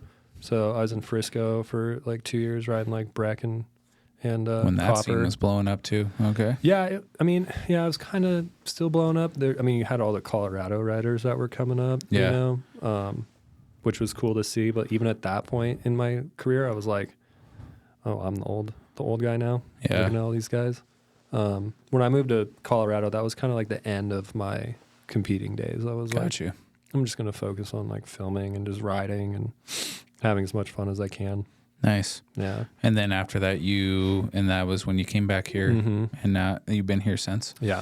Nice. Yeah. I Very would always cool. come back in the summers because I had such a great summer job. Yeah. And I would just be here, do everything I could. And then as soon as it was October, it was like, I'm out of here. Yeah. Yeah. Nice, dude. And then, you know, we haven't really touched on this, but this is kind of new to you. You're a dad now. Yeah. How's that been? How's everything going with your baby? And you have a She's- little girl, right? Yeah. Yeah. Her name's Yara. Yeah. She's been the best. I mean, it's yeah, we got her first snowboard for Christmas. Sweet. Yeah, her mom and I got it for her, and took her up her first day on New Year's Day, and Oh, cool. she rode a little bit, not a lot. We're not trying to push it on Don't her do or it. anything. Yeah, it was like, here's your. She calls it a snowbie. So Nice. it's awesome. been really cute. But yeah, like we touched on before we even started, it's like I didn't realize just like how, not even that you know it, but like you're just like so selfish, and like the time that you look back on now having a kid, you're like, what was I doing with all my free time? Yeah, You're like, I wish I could get some free time to like sure. just lock into something for a little bit, you know? Yeah. Like most days you're just like, you put her down, you're just like gassed, and you're like, okay, well, it's still the greatest job in the world. Like I love it more than anything being a dad, but yeah, it's been super big eye-opening experience for sure. Yeah, it definitely is, dude. I mean, you've got 2 of them. I got 2 of them. Yeah. Yep. And it's been, it's just, I don't know. With my experiences being a snowboard instructor, when I was down at Hood, and then when I moved here, I still did it. And I think I did it for almost 10 years straight. Yeah. And before then, I was ski patrol at Hood, at Timberline, and all this stuff. So, me being like, when I dived into all that stuff, I really am grateful for the knowledge that I got, especially when I started out doing ski patrol and the safety aspect of everything. Oh yeah. And seeing some of the stuff that happened. Like I was one of the first persons on scene for people that had gone to a tree well or broken their leg, like all these injuries and stuff. Yeah. Super traumatic Yeah. type And injuries. just like you got to be calm and you got to like get them through it. And just be like, we're going to get you out of here. It's going to be all good, dude. Don't worry about it. So that whole aspect of just like knowing the dangers and like kind of respecting, I've always respected Mother Nature in the mountains, right? And knowing what can happen and stuff, that is always at the back of my mind. But also, like you said, couple runs, make it fun. Yeah. I don't even care if we get, like, even if you put your snowboard on Yeah. and don't do anything and just put like whatever, That's where cool we too. were. Yeah. Yeah. We're just gonna have fun. We're gonna Yeah. go get some powder hound. We're gonna get some hot chocolate Yeah. and make it fun for them. Because me doing the snowboard instructing and teaching kids for as long as I did, I knew what it was like to like have a kid out there all day long. Yeah. Like you can't be like, we gotta get this task done. Yeah. No, you gotta make it fun for them. Absolutely. And you got to like make it so that they enjoy it and not like put your own agenda onto them Yeah. and stuff. So it's been cool. My daughter has definitely been more introduced into it because when she was born, I was still working up at Schweitzer. And so I had days that I had to be up there. Yeah. And so she came up with me and she got the employee rate at daycare, and she Nice. was up at the Schweitzer daycare Kinder for camp. two seasons straight when she was of age 9 months. Yeah. So she was in there early up at the mountain. And from then on, she's always just kind of been like, she's watched snowboard video parts with me all the time and all this kind of stuff. And she's just always just like, are we going snowboarding? And I'm like, yeah. I love it. So yeah. she loves it. And then now my son is like starting to be like, he's 3, she's 4, and they're just like, he just wants to do what she does and what dad does. Totally. And so, but he's a little ripper. Yeah. Yeah. That's awesome. He does like that. I'll be like, hey, okay, you're going to go here, right? And he's like, yeah. And so I like give him a little push, and then he doesn't look where he's going. He just like squats down and puts his head between his legs. Yeah. But he goes in a straight line, and then he stops and he looks up at me. He's like, yeah. That's awesome. So they're having fun, and Yeah. they'll keep progressing and stuff like that. And Yeah. it's super cool to just like that's like the mode I'm in now. Yeah. I love to get out there for myself on a nice day with some good conditions, of course. But Yeah. really, I'm always itching to just, if they're with me and I can take them, I'll take them. Yeah. And I don't care if we ride or not, just getting them introduced to it and just having fun with it. Totally. Yeah. That's it, right? Like you don't want to push it. Like Yeah. You want them to actually enjoy it. Yeah. I mean, if we're at home though, like I definitely am like pushing like videos on TV. Yeah. Like Yeah. trying not to give her any type of like TV time, but like snowboard videos Yeah. definitely make their rounds a lot. Oh, that's so funny. She always like I watch a couple YouTube channels like Casey Willax, and when she was little, she always was like, "Who's that? Is that your buddy?" And I'm like, "Well, yeah, I guess you could call me my buddy. you can We've say done, Yeah. we know of each other." Yeah. But she was like, "Who is it?" And I'm like, "Oh, that's C-Dub." And now, whenever I like have it on, she comes up, she'll like come into the room or something. She's like, "Dad, you watching C-Dub?" And That's awesome. And if I'm watching a snowboard video part, she'll be like, "You watching snowboarding?" Like, yeah. Yeah. So it's cool. That's rad. Yeah. And then they'll both sit down with me, and they'll sit down and watch it Wow. because and I think they kind of take what they see. They're Yeah. like kind of visual learners. Yeah. So they look at that and I see them try to like emulate stuff they see in the videos and Totally. stuff out there on the hill when we go out. So which is really fun to see. Yeah. Yeah. Super fun. Definitely. Yeah. No, it's been awesome. It's a privilege to like be a dad for sure. Yeah. Yeah. Yeah. Yeah. It's definitely something I never thought that I would do in my life, but you know, it's the best job ever, like you Without a said. doubt. Yeah. It is, dude. Yeah. It's a lot of work. I remember last fall. Yeah. I was up for when Austin Viz and Rory and 7B put on Austin Viz's Oh yeah. video Powderhound. part. Yeah. Yeah. Mhm. And I saw you walk in with your lady and the Yeah. baby and stuff. And I was like, oh shit, it's Dash. Dash is a dad now. Yeah. I'm a That's dad sick. now. Yeah. That was crazy. She was really little. Yeah. She was just a little bit over a year. Yeah. That's crazy. Or wait, no. Yeah. No, not even a year. No, she was Yeah. fairly newborn. Yeah. She was asleep underneath Rory announcing Yeah. stuff. Yeah. It's like, I don't know how you're asleep right now doing that. But yeah. That's insane, dude. Yeah. That's so cool. Yeah. Nice, dude. Let's get into some hot takes and some rapid fire questions. Let's do it. How would you feel about one more salt? I thought you'd never ask. Let's go. Let's do it. Josh, yay or nay? Yeah, I'm in. All right. Josh is getting accustomed. Josh used to be a one hit wonder One and done. per podcast, but now I think he's getting into them. He used to never do them. Yeah, I had some sinus issues, but Yeah. I'm good now. Yeah. Josh This is will clear you right up. Yeah, Yeah. that's the plan. good. Straight to the brain. Bam. Cheers. Cheers. So strong, Red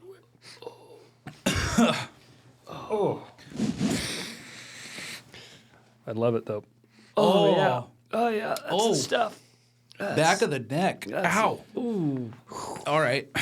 I'm crying. Crying again. That'll be good. I just keep going back though. I just Little whiff. Yeah. Oh yeah. Keep it fresh. All right. Sweet. Okay. Schweitzer Sandpoint hot takes. okay. Favorite groomer? Oof. I'm biased, but I love Midway. All right. Yeah, I like that. I love Midway. And then we would always like if we really wanted a burner, we would always do Sky House down Great Divide, all the way down Cat Track, past Slow Burn, all the way down to Stella. Wow. That Okay. would be like if we really want to go turn. The Vagabond. Yeah, Nice. the whole way down. That's fun. Yeah, I do that. yeah. Yeah. You can pop in some side hits and stuff. Totally. Too. Yeah. It's a good Especially time. when they get carved out. Yeah, That's yeah, a good those time. are good runs. yeah. I We like used to that. do that one on our. I used to ride an alpine board back in the day, so Okay. we would do that one quite a bit as well. Nice. Yeah. Favorite zone for powder at Schweitzer? Can I tell you that? You don't have to. You can give just General? like a broad spectrum. Like, Well, can you broad, speak? Can yeah. you speak in like? Well, if those who know.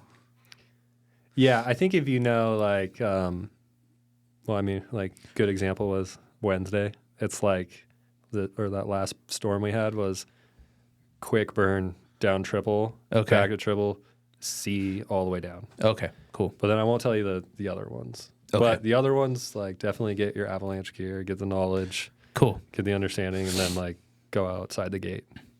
Yeah. My favorite area is I just call it the Stefan Robles special. Where he's shown me some zones and not going to tell you which lift it's off of. Yeah. But if you're with me on a day, you'll know where we go. I feel like we're probably thinking the same thing. Probably know. Yeah. Yeah. But really, it was Sam Fortis who actually showed it to me the first time. But it was Sick. It wasn't even like the whole run. It was like almost halfway down, and we'll call it the FOD. Okay. Yeah. Gotcha. Yeah. Yeah. Okay. Favorite spot for food at Schweitzer, or it can be in Sandpoint if you don't really vibe with the food up at Schweitzer. I vibe with the food up at Schweitzer. Well, I mean, like, not all of it, but I mean, obviously, like, there's nothing like Powderhound, like Yeah. a slice after like Yeah. a good, like, hard, like, pow morning and like a beer, like, so nice. Slice and a beer. Yep. Yeah. Powderhound. All day. I do find myself in Gourmandy more often. Ooh. now. Oh, cool. I As got- you've gotten older. As I've gotten older, That's a nice good spot. selection of, adult beverages. Yeah. and got a pretty good charcuterie board over Fine there. wine do. and cheeses. Yes, exactly. That's the what would you call them? The elder ski instructor ladies. Yes, that's the spot. That's their I'd see that for and sure. and they are if we know Deborah, we know Charity, all those ladies up there in the ski school, but they Yeah. are committed to the Gourmandy, Gourmandy. after a shift. The gourd. And they always are so nice because they always invite everyone that's of age. Everyone they see, they're like, "You want to come and have a glass of wine and some They do not hold back. some snacks." They got the Yeah. mulled wine there too now. Yeah. I'm like, after a long day, a little hot spiced wine sounds pretty good. Yeah, that's sweet, dude. Yeah. What about down in Sandpoint? Do you have a favorite spot to go to in Sandpoint for food? Oh yeah, my chick will back me on this too. It's probably the Fat Pig. Oh God, I love the fat pig. Steph Yeah. said that too. Yeah, That's his it's a spot. good one. Yeah. I mean, there's not much in Sandpoint as far as like Sure. good food goes, but Fat Pig like knows how to make it happen for Yeah. sure. Yep. Yep. What was Josh, I've never asked this, and I always forget. What was the name of Nolan's restaurant? Do you remember? Oh, he was Ivano's. Ivan Nolan's. Yeah, Nolan. Dude, we need to get Nolan on the podcast. I think he's up here now. Yeah, he's back. He's up at Sky I'm gonna go House. get some music from him this weekend. Yeah. Yeah. Yeah. I'll try and get in contact with Nolan. You know Nolan Smith? I think they still do catering, don't they? Do they not? I don't know. I don't know if it really matters too I much. think they're closed, man. I thought they were, but like I saw out. something that said they do catering. So, but yeah, Ivano's. Oh, maybe they still do. I don't know. I don't know Yeah. anything. That's Yeah. Italian, Mhm. right? Yeah. I'm always looking for some good Italian. Arlo's hits. pretty Arlo's good, is too. there. Yeah, Arlo's still is there. Nice. But Yeah. Ivano's closed down. Maybe they do catering now. I don't know. Yeah. Yeah. Sweet. Favorite summer activity in the Sandpoint area? I mean, it's got to be on the water. Yeah. Like anything on the water for sure. We've been doing a lot of camping recently. Good for you. Me Love- too. Love camping. Yeah. Trying to get back into fly fishing. It's been a long time, but yeah, find ourselves definitely out on the water or just anywhere near it. We'll have to keep talking, dude. Yeah, We'll you come down. I got the drift boat. sounds good. I'll just take you out and row. That sounds And great. you can catch a ton of fish, and I'll put you on fish all day. Yeah, I'm in for Yeah, sure. that'd be fun. I'll Yeah. get you back into it. Okay. Yeah, Yeah, for free. sounds dude. awesome. When the fishing's good, I'll give you a text. I'll and throw you a tip if you're going to do it for Don't free. worry about it, dude. Yeah, I appreciate that. Yeah, I would yeah. love to get back into it. Yeah. I took out. I think we were talking about Clint Tosland a little while ago, who's one of the bigger skiers up at Schweitzer right now. But I took him out in the fall, like end of the season. and he had never fly fished before, but all his buddies do. So he was like, I just want to try. And I guess his dad does it all the time too. So he's like, I want to do it with my dad one day. So we took him out and he got fish. Nice. And he was just so stoked. And now he's like, oh, my dad and I will come out with you Heck yeah, that sounds awesome. next spring. So yeah, Maybe I can bring my dad. that'd be fun, dude. He's a big fly fisher now. Oh, okay. Well, he always has been, but like he's finally gotten back into it. Nice. I didn't That's get to always talk fun. much about him, but like he was a huge part of my influence in snowboarding, and he always made sure that like we had a way to get to events. He was the director at or still is director of transportation at Lighthouse Salad Dressing. Oh, he is? Okay. Yeah. Oh, no kidding. Yeah, so That's insane. when we were trying to like scrape money by and stuff, like get to events, he'd be like, well, just hop on this truck and ride this down to Colorado or ride it down to Tahoe. Or so like Kix and I both, we would like either like, or together we would hop in a truck and hit the sleeper and be in the truck for like So 20 much. hours and then jump out at a contest. Crazy. Yeah. That's Yeah. funny, dude. It was really fun. Yeah. Looking back at it, it's really cool he made that happen. That's cool, dude. Yeah. I like that. Josh and I have a homie up at Schweitzer who's been a long time instructor, Kip Adams. Yeah. He drove for Lighthouse for quite a long time. Yeah. Yeah. And him and I always got along because I did regional trucking for lumber and Right. stuff too. So Yeah. yeah, it's always fun Yeah. talking about that stuff. But that's cool. You hanging out in the sleeper. Oh man. yeah, dude. Those truckers, dude, they just talk and talk and talk, and Yep. you're just like, all right, dude, I'm gonna go hit the hay back there. Like, Yeah. I think that's why I got into podcasting, because when podcasts started to blow up, yeah, is when I was like doing regional hauls or Oh, for dude, it's many, many perfect for- hours. It's perfect. yeah, Yeah. Listen to all kinds of podcasts. So, Totally. yeah. yeah. It was a good time. So summer activity, something out in the water, Yeah, some fly fishing. yeah. Let's see. Okay. Favorite place to snowboard that you've ever been to?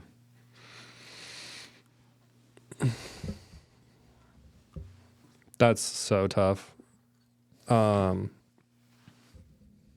absolutely like adore Schweitzer. Like I think I've been to a lot of places. I'm like, this definitely is like top tier. Mm-hmm.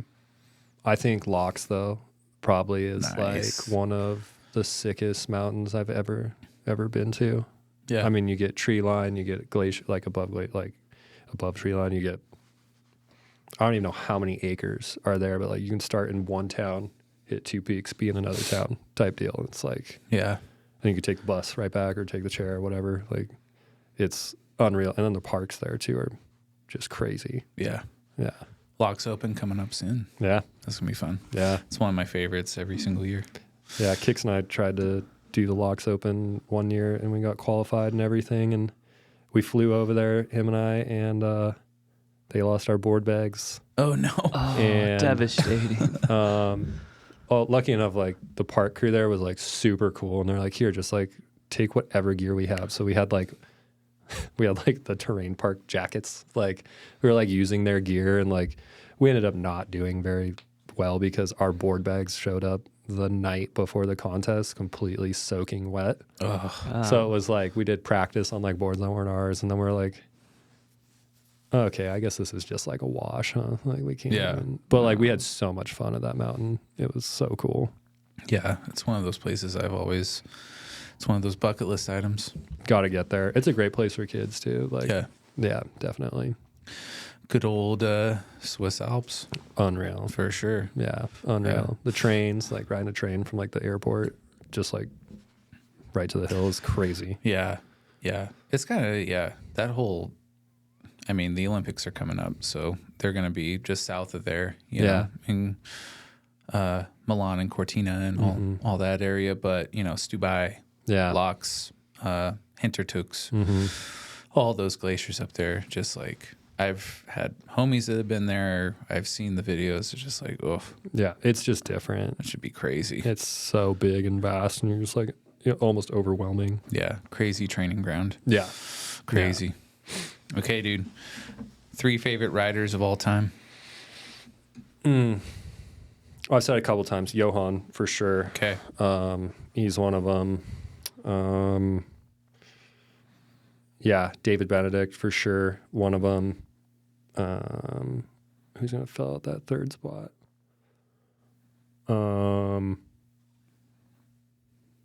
Yeah, Lucas Magoon. Magooner. Dude, there's no one who has more style on a snowboard than that guy. Like The legend just continues with him yeah, his cutting arc, off his finger. Yeah. and just continuing. Yeah, his arc has been crazy, Yeah. dude. I want a Gooner documentary. Like, Yeah. that He would- really it's like what was that Vice epically latered. Yeah, he'd be perfect for that. Like they did Muska. Yeah, Like that's my favorite skater of all time is Chad Muska by far. And I think Gooner would be like kind of like a similar thing for snowboarding. for sure. Yeah. Yeah, Yeah. He's such a yeah. he's got a little family now too. He just Totally. always gives back. Like and his bomb hole was hilarious. Oh, it's so good, dude. yeah. We've like done a couple of trips and we've been like with him, and it was just like, you are the funniest dude alive. Right, Like, yeah. you are so hilarious. and he just lays down every time. yeah. Steezy. Oh, the Doesn't arm. even matter. Yeah. Yeah. Such a cool But now you have me like thinking all these other ones too. I wish the list could keep going. Cause like Mark Frank was huge It's hard, inspiration dude. too. It's Yeah. like, yeah. Yeah, I've always, I have so many favorites, but like gun to my head every single time, it's always going to be Stale. Yeah. Stolly's a ripper, dude. Yeah, it's all, and maybe it's just because of the fact that I actually got to meet him one Yeah. time at Holy Bully and got to ride the chair with him and Yeah. Spenny Gimbal God. I was like, this is it right Yeah. here. Like, and they were so Yeah. cool. Yeah, dude, he's awesome. But yeah, Stale and Curtis. Stolly's one of the nicest dudes ever. Right. Yeah. Like, yeah, he's so, I remember hanging out with him in Innsbruck, and he just like watching him snowboard. That was the Aaron style. And like watching him snowboard was just unreal.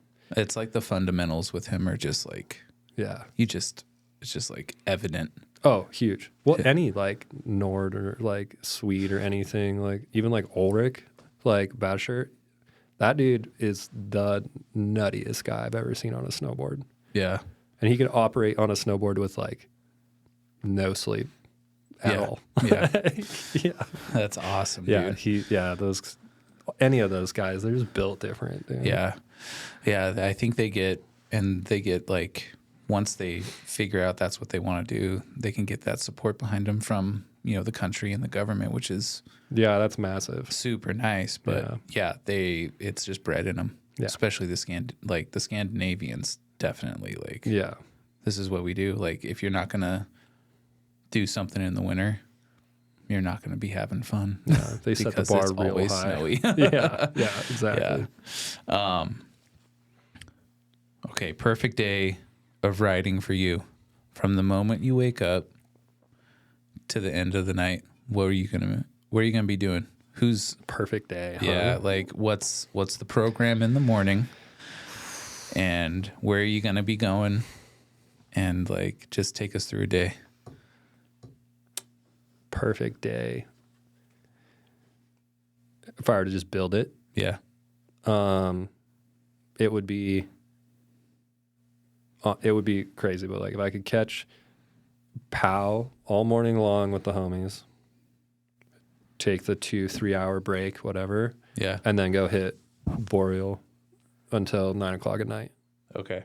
Just like get best of both worlds. Just go snowboard POW all morning and then like go back and just like ride, watch the sunset into the night type boarding. There's something Nice. like nostalgic about snowboarding at night, it's just so cool. And like, especially in like a good park like that where you can get 100 laps like in an hour or two. Yeah. Like, yeah, that would be it for sure. And so I'm guessing it would be the powder turns would be in Tahoe. I don't know, dude. I mean, if I get the powder turns here with the Boreal setting afterwards, Right. like if I were to build a Barrett, like it'd be Nice. something like, Like that, that. for sure. Very cool. Yeah. What's like what's like your morning routine? We're a little older now, but Yeah, we're a little older. The baby definitely has brought in a new mix to it for sure. But like, mom is like up most of the night with her.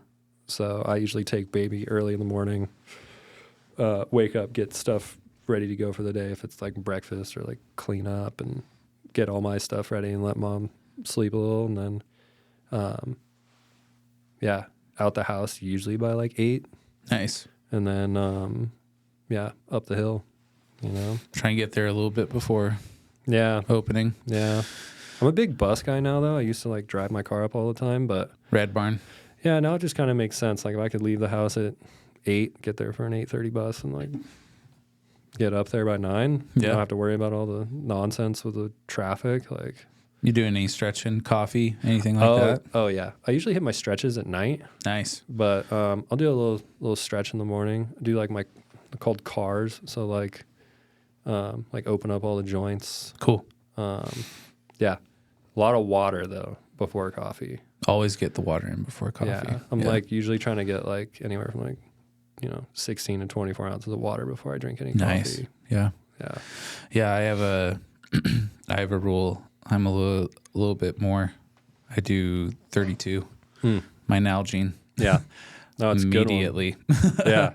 I'm just like, you drink this whole thing before Yeah. you have a sip of coffee. Yeah. Take the multivitamin. Totally. Yeah. Stuff like that. Probiotics, all Yeah. that stuff. Yeah. Yep. Collagen in the coffee Yep. afterwards. And Exactly, dude. Yep. Try and just keep it fluid. Just and try and keep loose. it moving. Yeah. Yeah. That's the biggest thing. Like just keeping that body healthy. Yeah. Like, My issue's beer.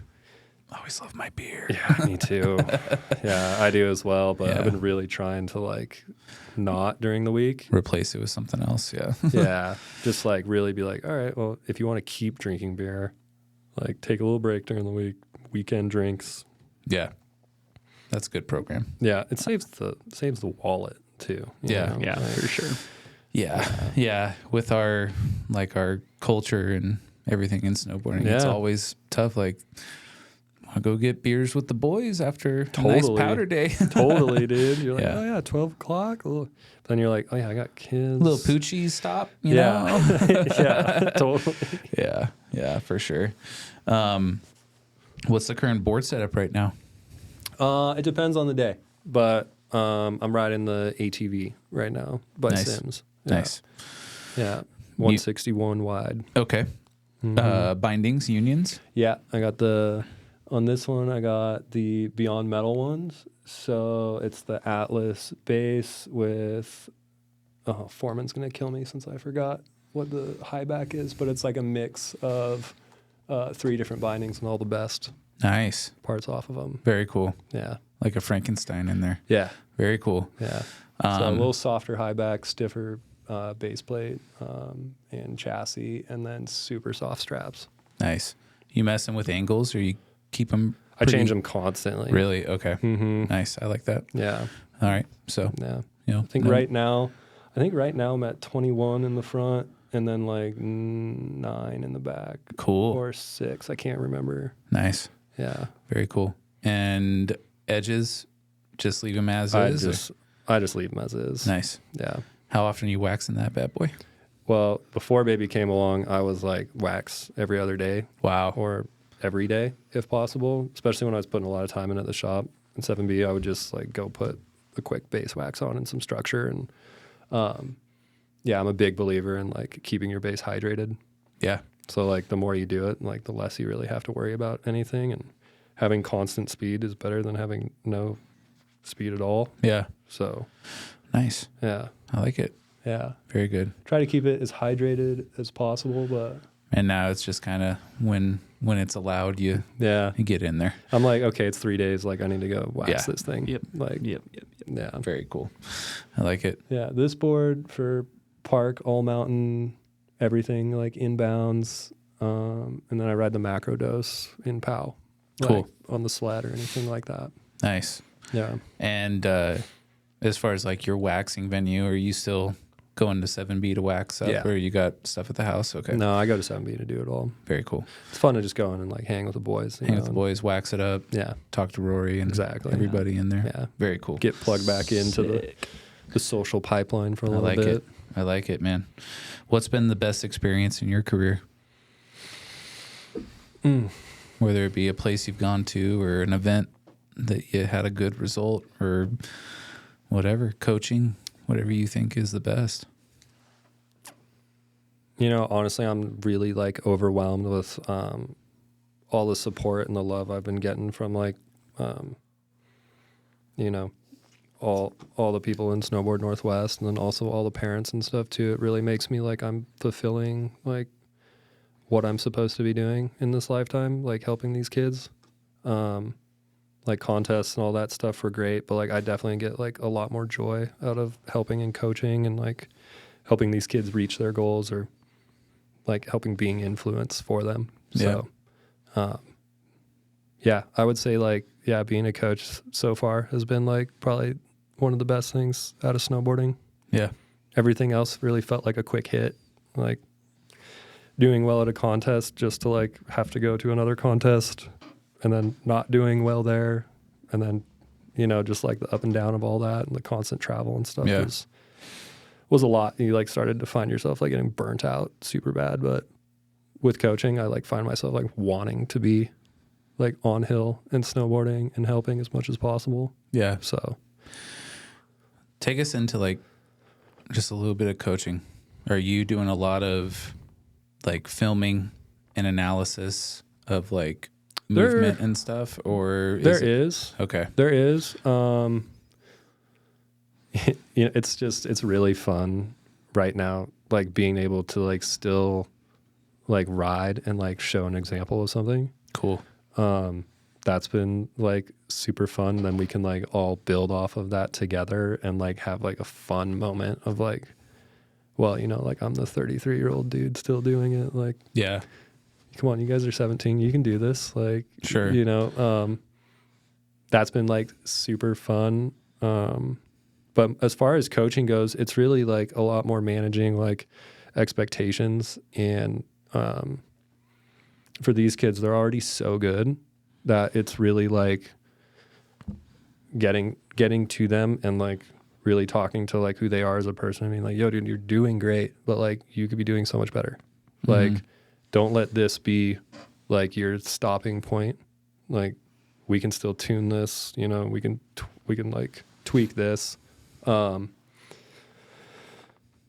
And just kind of like opening up like the fear with these kids is it's a tough one, you know, like it's tough to like take a hard slam and like try and like get back up to your feet and like be like, okay, I can do this. Yeah. But like being that positive influence, being like, this is the only thing you did wrong. Like, Right. if we don't do this, like you will land that every single time. That's a lot of what like coaching to me is. And that's like what I learned from Dylan Omlin too, was it's more so like getting you happy with like what you're doing. You're not going to be able to like learn anything coming from like a place of like, you know, like disgust or like, you know, fear or, you know, sadness or anything like that. So like really just trying to like get on the same level as the kids and like help them Yeah. like see that there's more to it. Yeah. And do you kind of cater coaching to like conditions each time you're out there? I do. You Yeah. kind of try and keep it fresh as much as you can. Yeah. Whether it be free riding and I do. Like a lot of my kids are park focused for sure. For sure. But it doesn't mean that we can't go learn a lot of that stuff outside the park. Yeah, that's cool.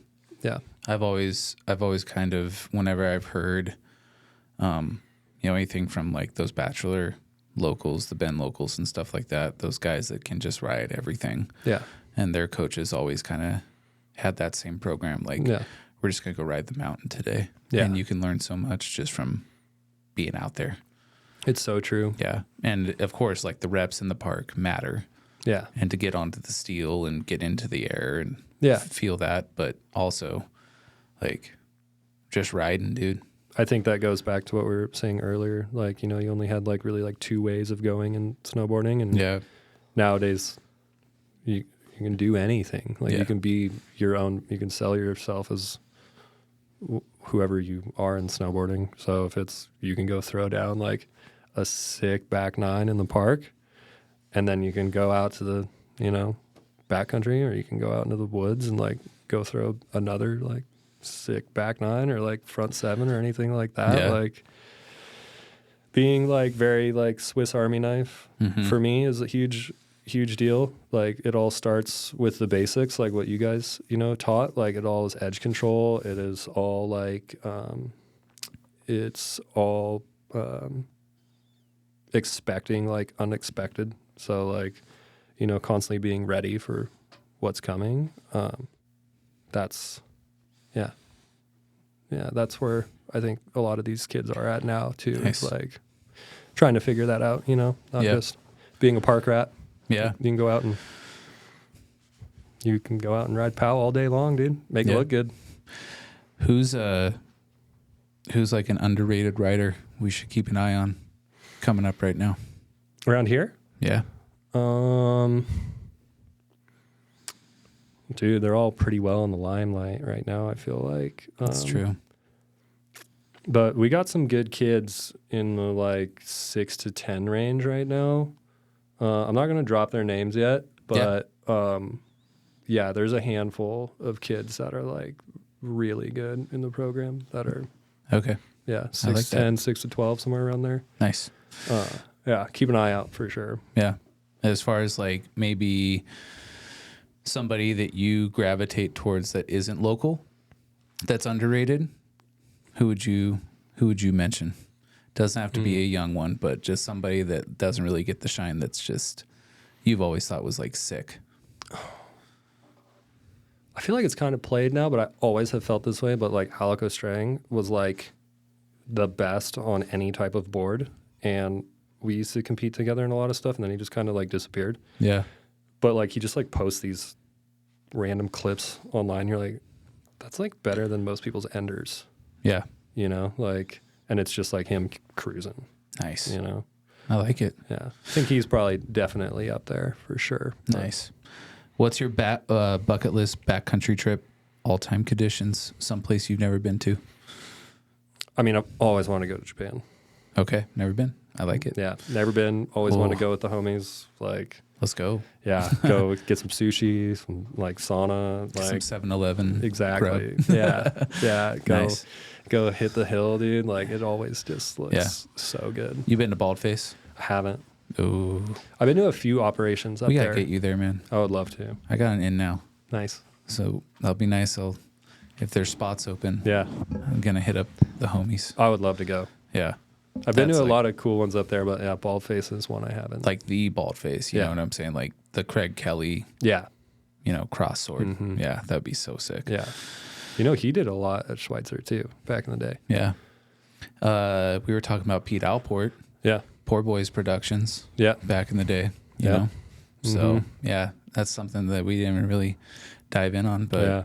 I feel like we left a lot out there on the table. Actually, We will. Yeah. we'll have you back, man. Okay. We're gonna be doing some group chats and stuff like that. I And love if you it. have the time, Whenever. Yeah. we should start talking about more of that stuff.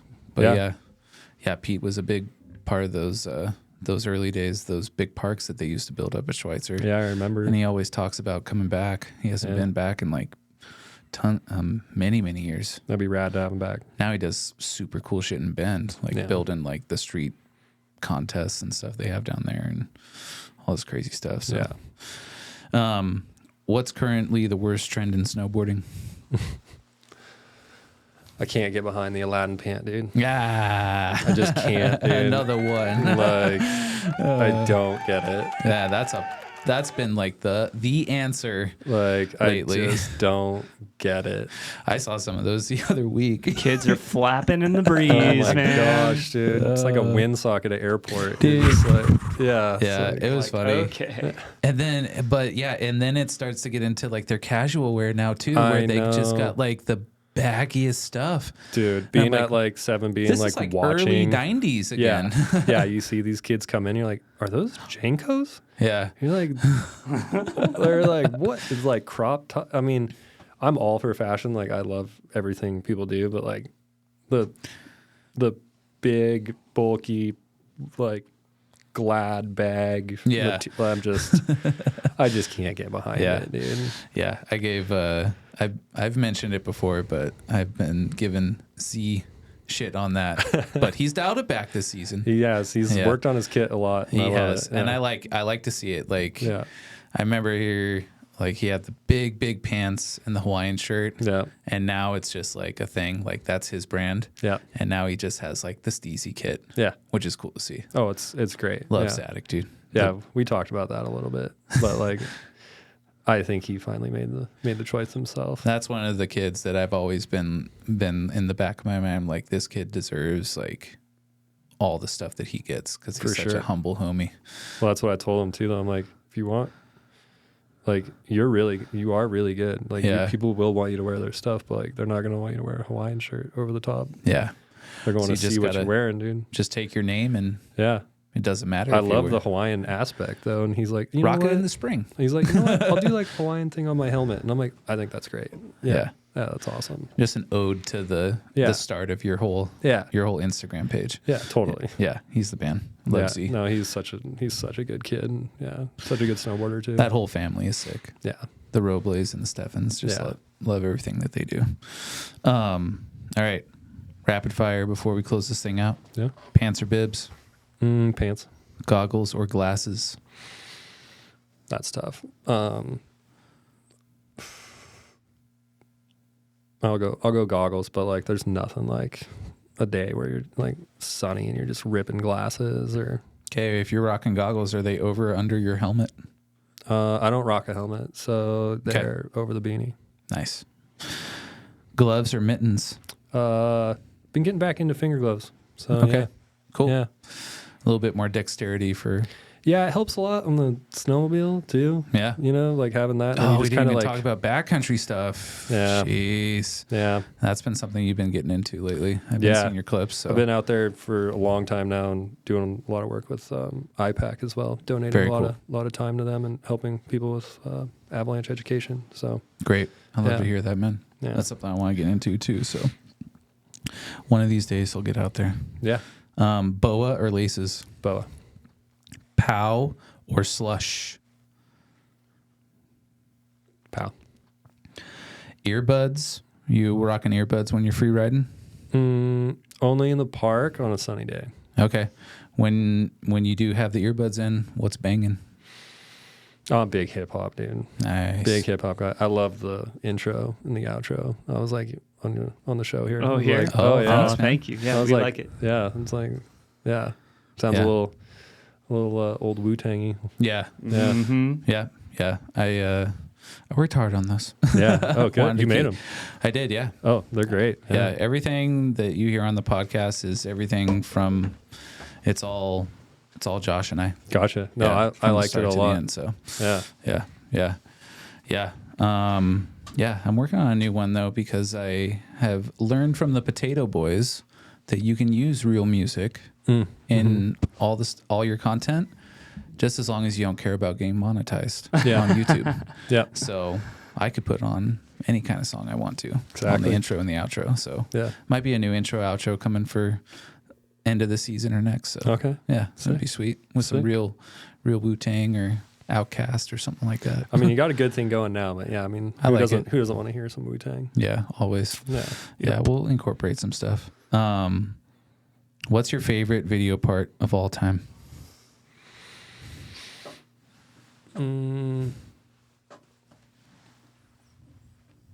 Oh boy, it's not really rapid fire. That's like the closer right there, dude. There's so many banging through my head right now.